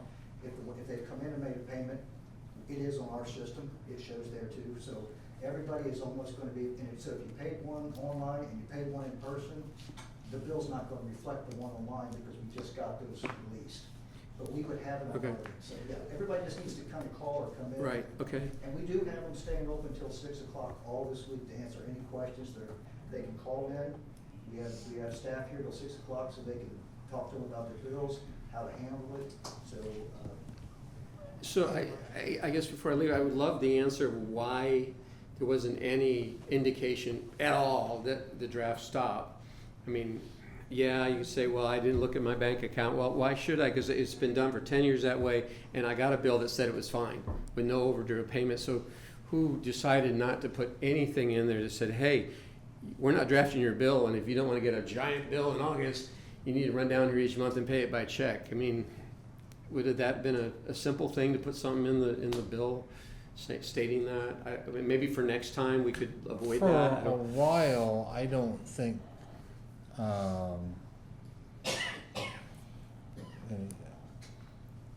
I don't think, Ron, you could figure out for a while, you wouldn't have been able to pull out like you normally do how payers pay. Right. No, just a 'cause statement, just say, we're not drafting your bill. I mean, it would be a little piece of paper with one little sentence on it. Yeah, but for a while, he wouldn't have been able to figure out who paid by draft and who paid by different You don't- method. You don't, oh, you mean because it's all locked up in the computer? Yeah. But I So, do but like you that knew what there's- bills were going out, because the bills still went out, so maybe a manual to stick them in the envelopes before they go out, I Or don't know. like the Nixle texting app, I feel like that's a Something. something, yeah. Something, yeah, just, some promise that this would be handled a whole lot better, so, I mean, if you guys stop drafting my bill again, I'm thinking about just going to the office the rest of my life. I was talking to my buddy the other day, and he said, well, I just always go to the office and pay, and that's how I first started, but I may just go back to that, because all this computer stuff's starting to scare me. Because, I mean, if Google gets hacked, then we're in big doo-doo, you know, so. Now, if, you mentioned somebody with an $800 water bill. Yes. They need to talk with us, because if you're a single person living alone and you have an $800 water bill, you've had some sort of leak. There's something else going on there. Yeah, or they have a daughter like mine that likes long showers, but yes. You'd have to probably. do a lot of long Yeah, showers yeah, to yeah, get it right. yeah. But, all right, is there, can I get more of these answers? I don't know your format. Oh, will anything be emailed to me? Or I had several questions in there. You know, and I think sometimes third-party stuff's good. You know, I'm not for large governments or a lot of government intervention, but somewhere somebody goofed, and I'm just wondering who needs to look at this. And I'm not asking for escalation, but maybe some kind of audit needs to be done. I don't know. I'm, again, not pointing fingers. And by the way, I really appreciate the prayer at the beginning of this. I'm a Christian. I really appreciated that. So it really gave me a amen. Yes. So, Could you give Mr. Denon your email address and your phone number? We Yes, can take this absolutely. back because it's got the questions. Write your email. Yes, Give it to Mr. Denon right there. And, all right, I'm done. I'll give you the email. There we go. Thank you. I'll just do this so you can get to somebody else. Rich, you're up.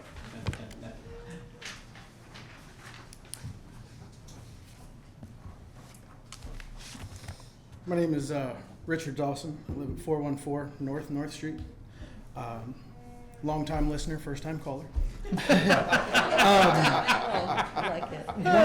I am not coming to talk about a water bill. Just putting that out there. I will say I do like the ideas and the thoughts processes behind it. I do have a little bit of a background in IT. If anybody has questions, I can kind of give you some general answers. I have background insurance, so if you have some questions, I can kind of give you basic operations. Granted, it's home and auto, but it's nothing major like commercial and governmental insurance. With that being said, Just had some questions. I'll let them wait. Yeah, I'll do that, yeah. uh-huh. Just wait a second. Okay. And it's P-I-A. It's just piano, yeah, just Okay. precision piano, yeah. I'm the piano tuner in town. Okay, all right, okay. Thank you. you. I appreciate it. Okay, now, Perfect. I apologize, my voice is getting a little hoarse. I'm very involved in the community. However, I have some questions in regards to my residence. I live at the 400 block of North Street. Prior to that is the old middle school, which is now the housing. There's curbs all the way up until our block. I would like to see the city look at potentially putting curbs in from, our block out towards the edge of town, because, our fine police department, our sheriff's department, if they have a pullover and they happen in front of my house at the most inopportune times, which I understand, I get ruts in my yard and stuff like that. And it's not a big deal. I understand everybody's got to do a job. They've got to pull over. I'd just like to have that looked at and see about getting it put in, because I live on an alleyway, and when I first moved in, I spoke with Mr. Bryant, and I've lived at my residence for 16 years. My twin daughters are 16 years old, yes. And he told me, because I had some issues with people driving over the yard and the easement, the sidewalk, he said, well, you can put, as long as there's an object there that's not fixed, we can put that up. I had flagstone or paver stones put up for the longest time. Well, over the past 15 years, people have either helped themselves to those stones, or they've gotten broken up and just worn down. Not a problem. I'd just like the council to look at something along those lines for that as a resident here. Secondly, and I've got a few different things, and then we'll get to my main point. The dog pound issue, Mr. Blair, I appreciate your recommendation to implore the rest council to reconsider. I feel that if we are contributing 40% of the population to that means we're 40% of the problem, and that's an issue, because if you're not a part of the solution, you're a part of the problem. So thank you for that. I do appreciate that. Thirdly, I am a part of our local disc golf community, the Ohio Heiser Society. Wanted to give you guys just some quick numbers on the disc golf course, just to kind of touch base, because I know Councilwoman Call knows there's a disc golf course out there, and I know I believe it's Councilman Hawk goes out there and takes a couple walks on the bike path occasionally. We are a group of about 25 to 30 members. We do 90% of the maintenance to the course. That's mowing, weed eating, tree removal, things of that nature. There are some things that are way out of our scope, like when we have those massive oak trees and walnut trees fall because they're older. And I appreciate the city coming out and helping getting that removed and taken care of, because I'm just pulling some random numbers from the last month, or from July. We've had numerous individuals come in from out of state. We have 4 or 5 visitors out of Kentucky, South Carolina, Florida, coming up, not just to necessarily play our course, but it's here, they take the opportunity.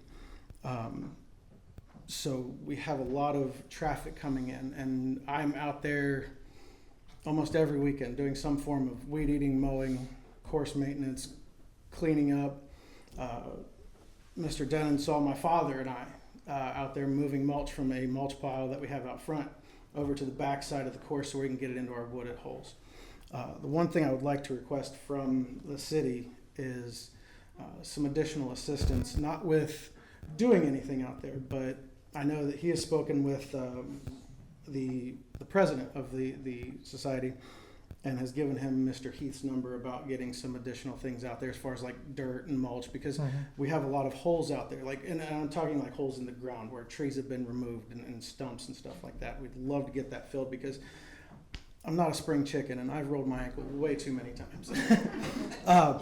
However, with that being said, we do annual tournaments.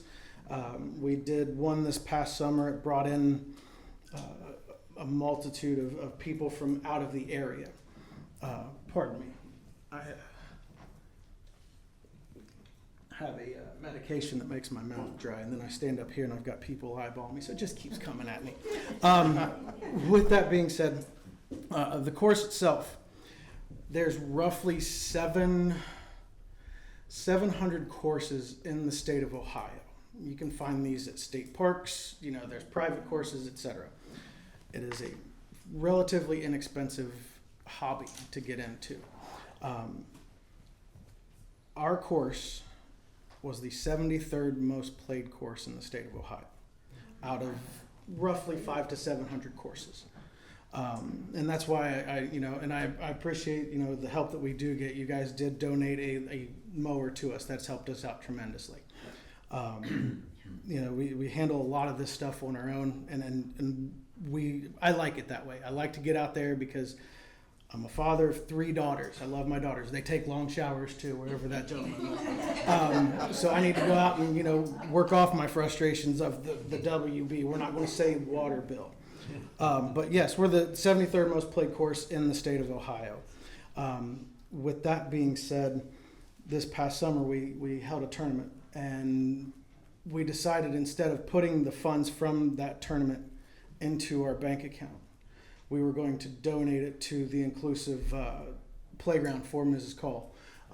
We donated roughly $1,800. It's a little on the high side. It was like $1,783, I think, but $1,800 to that out of what we have, done.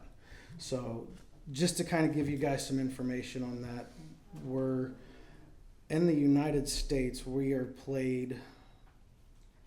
the 1,549th most played course in the United States. And I've played courses in Florida and South Carolina. Whenever I travel, I take my disc golf bag with me because it gives me something to get out and do and explore that a lot of people don't know. So with those type of numbers, I've seen some really beautiful courses and I've seen some really bad ones. I'd say we're doing great, and I appreciate the help and the assistance you guys have given us so far with that. And with that being said, if any of you would like to learn or get educated on what we do, feel free to reach out to me any way you would like. I would be more than happy to give a phone number, email, shoot me a message on social media. Be more than happy to take you guys out and just kind of show you what we do, what it's like. I would like some consideration as far as like with the drainage out there, because we've had a really bad wet spring and summer. I don't know about you guys, but I don't feel like being a pincushion for mosquitoes. We have done a lot of stuff to help alleviate that, making sure it's dry and water remediation when possible. I'd like to have the drainage looked at out there at some point in time, and we are willing to help. We do have access to some items, front end loaders, backhoes that we could potentially get used to help out with that. It's just a matter of saying, hey, you can use this stuff here, this stuff here, this stuff here. Not necessarily implements, but like moving dirt from one section of the course, that's kind of piled up that we use from the waste plant that's dried out and stuff like that to help incorporate the waste back into the soil. So I would love to see some of that looked at as well. And if you guys would like, I would be more than happy to walk you out there and show you the vision that we have as a club, because I feel with this sport growing, we have the potential to do something really neat that not a lot of people do. The number one course in the state of Ohio is over in Xenia at Caesars Ford. It is a beautiful course. They put a lot of work into it, but they do get a lot of support from the local community, the local city, things like that. And I understand Xenia's a bigger town than we are. They've got more funding. But that is basically the long and short of it. My time. So just thank you for your consideration. I appreciate you guys. And please, if you have any questions, concerns, comments about the course, reach out to me. You can also go down to Death Putt Disc Supply and talk to Jason. He'll be more than happy to answer any questions you guys have. But thank you guys again for your time, and Don't worry, I'm not surprising you with a water bill. Mm. Thank you, guys. very much. Thank We Thank you. appreciate that. Yes. Mr. Dawson, could you share your phone number? Yeah, I can, Could- it's 74, I'll give you my social because I don't even, you know, that Yeah, doesn't bother. okay. My number's 740-572-2406. Okay. Feel free to shoot me a text message, give me a phone call. The curb thing, that's what I've been working on, the kind of the sidewalk thing. I greatly appreciate that. So, but we'll look into Yeah, this. We'll Awesome. look into this Thank you. thing. All right, Dale, a thank you. couple things to assist you with, if you don't mind. Curb and gutter is the responsibility of the homeowner. Now, when you comprehensively rebuild a street, like let's say Leesburg Avenue, the city replaces that because, well, in the process of building the street, you know, you obliterate it, you know, it goes away. That, I mean, that is something, we'll take a look at that area and think about, there's not gonna be a wonderful, easy solution for that. If I may, Joe? Yeah. That 41 was just redone no more than 5 or 6 years ago.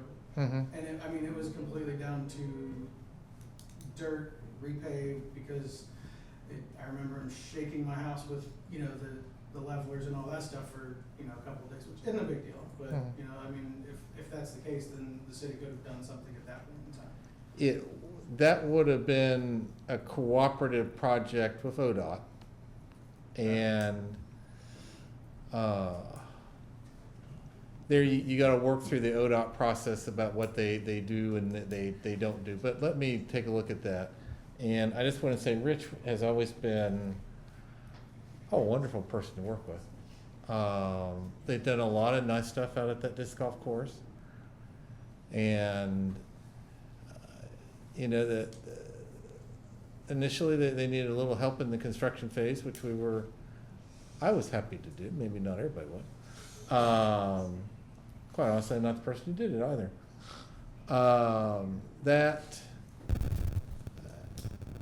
Honestly, I was a bit skeptical in the beginning that, you know, that this is gonna be Rich and Jason and 3 other people. But it's turned out very well and it gets quite a bit of use. I can tell you right now, I wasn't even one of the initial ones. My brother got me into it, and it's been a thing that has helped me over multitudes of things. I can tell you right now, I was a big guy just no more than a year ago, and just going out there and playing and just getting out has helped me a lot. It is a big thing that's coming around the corner. And it occurred to me, Dale, that we did not answer one question from Robert. And I don't want anybody to think that there was an intention to that, it's just we got talking about other stuff.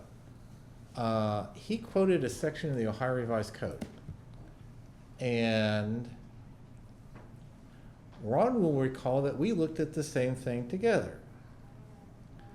And we had a conversation with Mark Pitstick. And then, not because we don't trust Mark's opinions, we had a conversation with another lawyer. What that is when you identify somebody whose information has been breached, then you have to send them a notice. Okay, but you don't send a notice to, you don't know until you identify a person with an issue problem. You don't do that until, you do that when you know. And at the beginning, you don't know because you gotta put the system back together. You can explain that to Robert when you talk to him. Yeah, But I didn't want anybody to think that we intentionally didn't answer the question because we. Very good. Okay. Thank you, sir. We have quite a bit of legislation to deal with, so let's get started. First is ordinance number 15/2025, second reading. I move that we place ordinance number 15/2025 on second reading. It is past my bedtime. Did Jim second? Yes. He did. Discussion. Roll call. Johnson, Yes. Schultz, Yes. Blair, Yes. Call, Yes. Chrisman, Yes. Hawk, Yes. Lynch. Yes. Ordinance number 15-2025, an ordinance amending codified ordinance 33.17, auxiliary police unit established. Resolution number R 32/2025, second reading. I'll move we put resolution R 32/2025 on second reading. I'll second. Discussion. Roll call. Johnson, Yes. Schultz, Yes. Blair, Yes. Call, Yes. Chrisman, Yes. Hawk, Yes. Lynch. Yes. Resolution number R 32-2025, a resolution accepting the recommendation of the Tax Incentive Review Committee, tax incentive agreements. I'll move for adoption. I'll second. Roll call. Johnson, Yes. Schultz, Yes. Blair, Yes. Call, Yes. Chrisman, Yes. Hawk, Yes. Lynch. Yes. Resolution number R 33/2025, second reading. I'll move that we place resolution number R 33/2025 on second reading. I'll second that. Discussion. Well, I'll keep it brief. Okay. But I think this is the goodwill of the city's taxpayers to pay into this service, and the people that use it ought to at least send the taxpayers a thank you card for all the free help that they get from lawyers, and I know I can't make them do it, but I just wish they would. Okay. Roll call. Johnson, Abstain. Schultz, Yes. Blair, Yes. Call, Yes. Chrisman, Yes. Hawk, Yes. Lynch. Yes. Resolution number R 33-2025, a resolution authorizing Joseph J. Denon, city manager of the City of Washington Courthouse, to enter into an agreement with Fayette County Commissioners for the provision of public defender services. I'm gonna move for adoption. Second. Ted, you gonna second it? It was Mr. Jen. Chrisman already did. Jim, question. Okay, Jim, you. Roll call. Johnson, Abstain. Schultz, Yes. Blair, Yes. Call, Yes. Chrisman, Yes. Hawk, Yes. Lynch. Yes. Resolution number R 34/2025, second reading. I'll move that we place resolution number R 34/2025 on second reading. I'll second that. Discussion. Roll call. Johnson, Yes. Schultz, Yes. Blair, Yes. Call, Yes. Chrisman, Yes. Hawk, Yes. Lynch. Yes. Resolution number R 34-2025, a resolution delineating one or more overlays in relation to the proposed Merit Way incentive districts within the City of Washington Courthouse, Ohio, adopting a written economic development plan as to the same, setting the time and place of a public hearing, authorizing and ratifying the giving of notice to the Washington Courthouse City Schools, the Miami Trace Local School District, and the Great Oaks Career Campus, and the Board of County Commissioners of Fayette County, Ohio, all pursuant to Ohio Revised Code Section 5709.40C and its related rules and laws. Move for adoption. Second. Roll call. Johnson, Yes. Schultz, Yes. Blair, Yes. Call, Yes. Chrisman, Yes. Hawk, Yes. Lynch. Yes. Resolution number R 35/2025, second reading. I'll move that we place resolution number R 35/2025 on second reading. Second. Discussion. Roll call. Johnson, Yes. Schultz, Yes. Blair, Yes. Call, Yes. Chrisman, Yes. Hawk, Yes. Lynch. Yes. Resolution number R 35-2025, a resolution ratifying the execution and delivery of a petition to establish the Washington Courthouse New Community Authority District under Ohio Revised Code, Chapter 349, and approving related matters. I'll move for adoption. Second. Roll call. Johnson, Yes. Schultz, Yes. Blair. Yes. Call. Yes. Chrisman. Yes. Hawk. Yes. Lynch. Yes. Sorry. Our new legislation is resolution number R 36/2025, first reading. I move we put the resolution of R 36/2025 on first reading. Second? Discussion. Roll call. Johnson. Yes. Schultz. Yes. Blair. Yes. Call. Yes. Chrisman. Yes. Hawk. Yes. Lynch. Yes. Resolution number R 36/2025, a resolution authorizing the city manager, Joseph J. Denon of the City of Washington Courthouse, to award a contract to Fillmore Construction for the 2025 East Market Street and Clinton Avenue OPWC roadway improvement program. Thank you. Welcome. Mr. Johnson, what do you have this evening?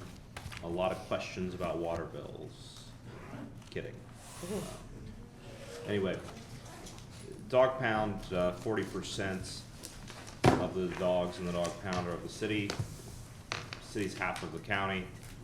I'm not in any way a hater of dogs. I love dogs, but I also know that when you own a dog, if you don't want to put a dog in that situation, then maybe you should spay and neuter the dog. And unfortunately, we do have some unresponsible people who own pets and then they end up in bad situations, and it's unfortunate. With that said, the city would be in a bit of a different situation to evaluate some of the requests coming into the city. Of course, if the last election perhaps was a bit different. We were told at the beginning of this year, well, really even towards the end of last year, that this year would be a belt tightening year.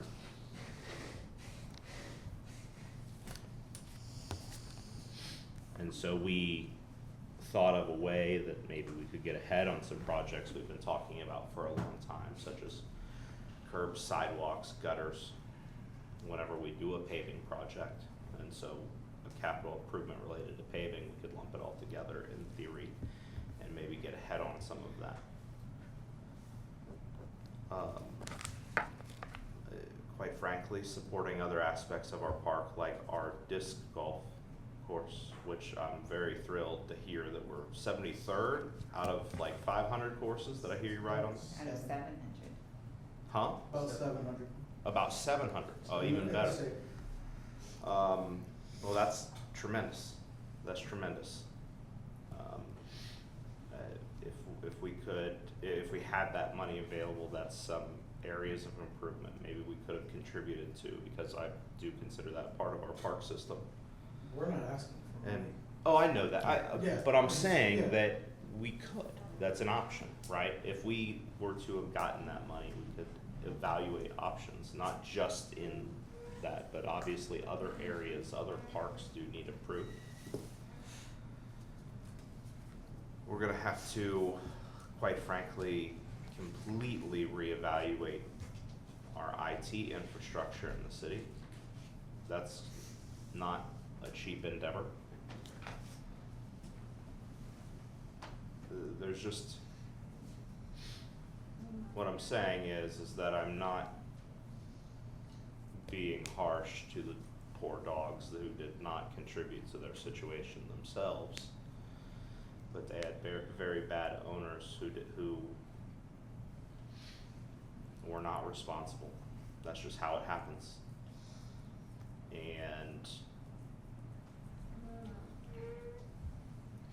maybe the money would be better spent not on expanding the pound itself. Maybe some ideas that the county, I would suggest, look into is bringing back spay neutering programs for dogs in the city, in the county as a whole. Making sure that, you know, we don't just have a situation where dogs are running wild and then having puppies and then being abandoned or left strewn throughout the county. It's an interesting time, though. I mean, we wanted to get ahead on many projects, and we asked the people, and the people said, hey, not at this time, and we respect that. But then people come to us asking for funding for projects. And things are gonna get funded. I'm not saying that things are not funded at all. It's just that we have to think very carefully about what initiatives we support, who we help and when, and with how much. And it puts us in a tough position. So, well, I'm sure, Mr. Chairman, at the end of this, someone will say that I hate dogs, but I just want to finish up with I do not hate dogs. So, I'll leave it at that. Mr. Blair? I want to thank everybody who stayed through this whole thing. It's been a long evening, but we appreciate your input. It's kind of really a good indication of what the local politics is all about. Everybody was calm. Everything worked out great. So thank you all for staying, and come back and see us again sometime. That's all. You know, it's the same thing, that I like dogs also, and maybe we can do something for the dog pound. We'll look into it, I'm sure. So, and the other thing about these cyber attacks, you know, they happen all over the United States all the time, different companies, cities, and hospitals, and schools, you name it, they're everywhere. Here's the thing about the cyber attacks, they're all different. When they say, well, you didn't handle this, you didn't do this, you didn't do that. We'd never been cyber attacked before. We didn't know. There's no book out there that says step 1, step 2, step 3. You have to go by what you have in front of you, and you have to listen to other people, and you get a lot of good and sometimes bad advice. So it's nothing that the city actually, maybe they did make some mistakes, but we've never been through this before. We didn't know those mistakes were there, maybe. So it is a thing that all cyber attacks are different, and they're handled different, and they're resolved different. Some of them can be resolved very quickly, others not so much, and it could take several months. So I know people have questions, but those questions we didn't know because we've never been through this before. So it is very difficult to go through something you know nothing about, you know, up front. Now we're learning, like Mr. Lynch said, we are learning, and we hopefully this will never happen again. But as soon as you figure out how to go against this cyber attack, the cyber attackers are one step ahead of you constantly. They're always coming up with something new. Just because you put this in place, then they could come back and re-counter that. So it could happen again. So it's just that I know a lot of folks get upset about it, but it's just, we've never been through this before. It's all new. And Rich, the curbs, I've been working on trying to get sidewalks and curbs around town for some time. We've been talking about it. We're talking about it now. Mr. Johnson's right with this 0.2% that did not get passed. We were hoping maybe there'll be a few $1,000s left in there somewhere to help out with this. But we'll work around it and come up with something else the same way with the dog pound. But it is something we've talked about, we're thinking about, and hopefully we'll get it fixed up for you. Mr. Denon's gonna look into it for you. And So, if I can, real quickly, like when that levy came through, the wording that was used in the brochures and the media, Right. it was not very clear on what was going on. mhm. I had to like I talked to a handful of different people, and it's like, okay, this is what it actually is. It's a continuance. If it would have been brought that way towards, you know, let's just call it as what it is. I don't understand a ton of things in life, but if you can break it down to me like I'm 5, Yep. and say this is a continuance and you're not going to have any effect, I feel that would have been a lot better chance for us to get that to pass through. Thank you for the information. We appreciate that. For sure. Thank you. That's all I have. Mrs. Call. I know I sound like a broken record talking about playgrounds, but we just recently did an event that your wife, Rich, was part of, which was super cool. You guys have both supported the project in different ways, but the Carnegie Public Library does an event called Bog Girl Summer, and it's just a retreat kind of for women, and we held it at the YMCA this year. I taught foraging, so we foraged with our little baskets and did bingo, and somebody won some chicken eggs from the girls in the backyard, and some homemade blackberry jam and other little goodies. But all of the money that was raised during that event went straight into the playground fund, the same as from the Ohio Heiser Society. And unfortunately, we didn't get the big amount of money from the tax, but we're still chipping away a little bit at a time, and it's been pretty incredible to just see the different, like, I didn't know there was an Ohio Heiser Society. I texted Mr. Denon and I'm like, did you know that we had like a disc golf group? He's like, yeah. I didn't, but they're really nice, and they have a dog. So that was cool. There's a few of them. Yeah, so thank you, seriously, for your continued support. And again, thank you to everybody who stuck with us. My husband just texted and was like, the kids are asleep, where are you? I'm still here. But thanks, guys. Mr. Hall? Well, I know I'm not the smartest politician in the world, but John Kennedy said, don't ask your country what they can do for you, but ask what you can do for your country. And I appreciate Mr. Dawson's, the work that they do at that and so on. There's a lot of good things that happen in this city. There's a reason why people move down here from Columbus and still work in Columbus, but come down here to sleep. And so I've heard everything that was said tonight, and yeah, we make some mistakes, but I tell you, I felt really beat up tonight, and we have done a lot of good things here in town. And it is a good city, it's a good place to live, and I hope we continue doing that. And just the fact that we have meetings where people can come and vent and say what their problems are, and that we can admit that maybe we could do better, I think that speaks well for us. So I just, if you balance it out, we have a really good place to live here. And we've passed a lot of ordinances to try to keep our city clean and to do things. Not everybody pays attention to the rules and the laws, but it's there. And we've been so open about this tax that we were going to do. We actually redirected the same money that had been charged for several years. We just redirected it, and I remember being in meetings where I told people that, and we went to places, but I don't know how you get it all out there to the public. I mean, we've done things, and I don't know what else we could have done to be more transparent and be more open about what's going on. Maybe our methodology wasn't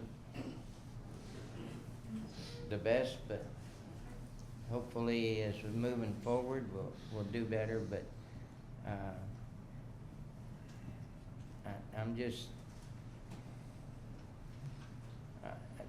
I'm glad I live here, and I'm glad I raised 5 kids here, and they all did well in the school system and living in town, and they learned to work, and they've learned to contribute, and that's all. Mr. Christmas? Yes, thanks everybody for coming tonight. I was glad to see a full house here tonight. We appreciate the people that commented, offered suggestions, had questions. We can't solve them all, at least not real quick, but we'll do our best we can. And we are much better served as a city for the citizens that come up here and spoke tonight than one to sit at home and put it on Facebook and criticize everything. That doesn't accomplish a damn thing. I don't have a computer at home and wouldn't have one if you gave me 3 of them. But anyway, that's all I've got tonight. Thanks for coming, folks. Appreciate it. Mr. Lynch, can I say something before you conclude the meeting? And I want to apologize to you for asking. Dale quite possibly has a kidney stone. That's why he shuffled around all evening long and is probably in a great deal of discomfort. I'm writing it down. Instinctively, My initial reaction was I wanted to go out and talk to people like I have for 20 years. And Mark Pitstick and the attorney for the insurance company and Ron, you know, they point out to me, Judah, this time you don't have all the answers and that there's things you don't know, which is true. Folks, we're going to go back to doing this like I've done it for 20 years, where I talk to you more than you really want to hear. Okay? And all of those people up here, all the members of council,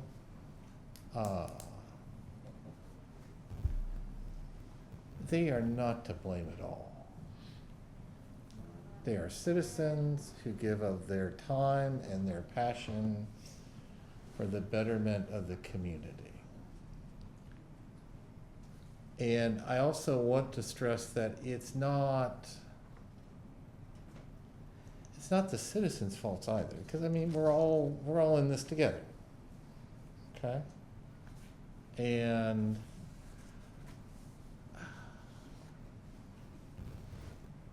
I want to thank you that you came out tonight, and you know, there's different places I go during the course of the day, but I spend a great deal of my day downstairs at that little corner office, and you know, you folks can stop in and see me. Now, as we do more stuff and it gets more complicated, you know, the stop in to see me gets a little bit more difficult, but Mark and Ron tell me I need to, you know, not try to do that all, but that isn't something we're ever going to change. But Kelly, don't tell me that anymore.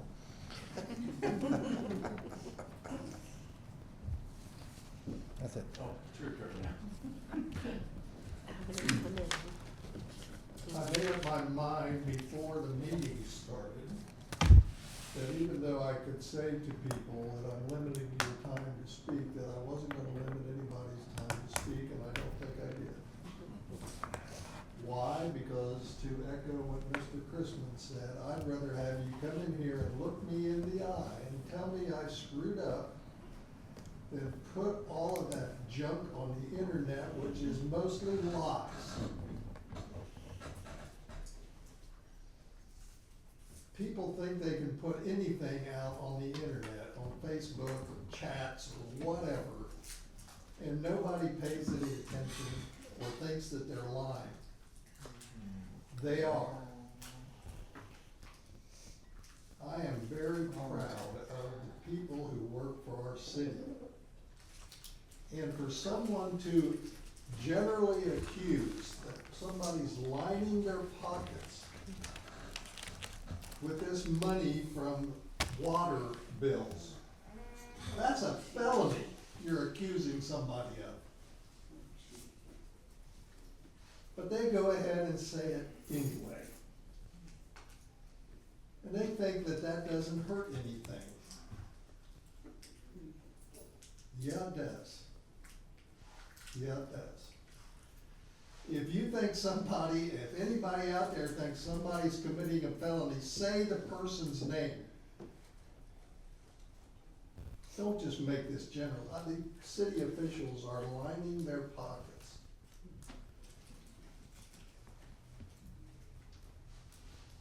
We admit there were mistakes made. The thing that you should judge is, if it ever happens again, pray to God it doesn't. If it ever happens again, how will we handle it the next time? That's what you judge. People who have never dealt with this will make mistakes. We're human. Judge us on what happens the next time.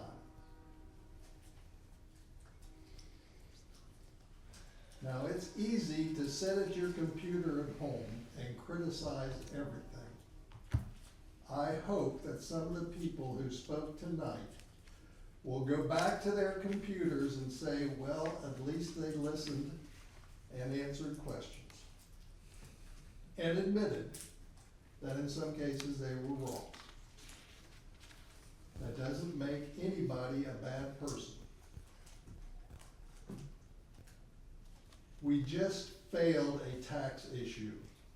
By the way, we were not allowed to call it a renewal, which would have been simple, but we couldn't call it that because it technically wasn't. That was that And problem. that's, But anyway, yeah. if people, and I wanna work it out with the dog pound. If the county wants to help us out with some ways and we can help out more that way, great, cause we get something, our citizens get something out of it that way. But if you don't, we just failed a levy because people said, I don't wanna pay more taxes. Technically, if we give citizens money, our citizens' tax money, to the dog pound, you pay twice. Because your county taxes, you're in the county, they're going to that dog pound. Now, we give them more money from your tax money, you pay twice, you pay more taxes, so to speak. But, having said that, I'm not against dogs either. I want to do what Jim's wanted. I want to help out, but I want them to help us out so our citizens aren't getting the shaft. And to me, that makes perfect sense. If you're going to do that, we should get something from them.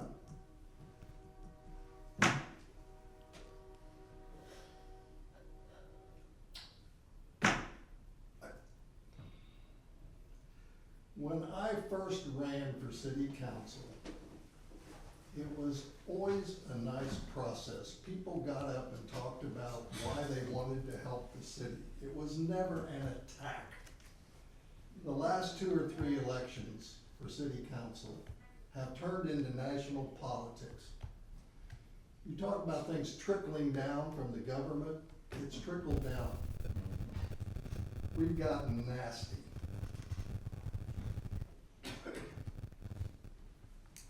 Why in Washington courthouse it has to be that way?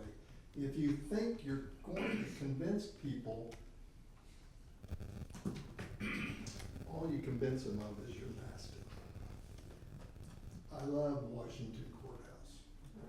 I'm like Ted. I raised my kids and my grandkids here. Wouldn't want them to be anywhere else. But daggone it.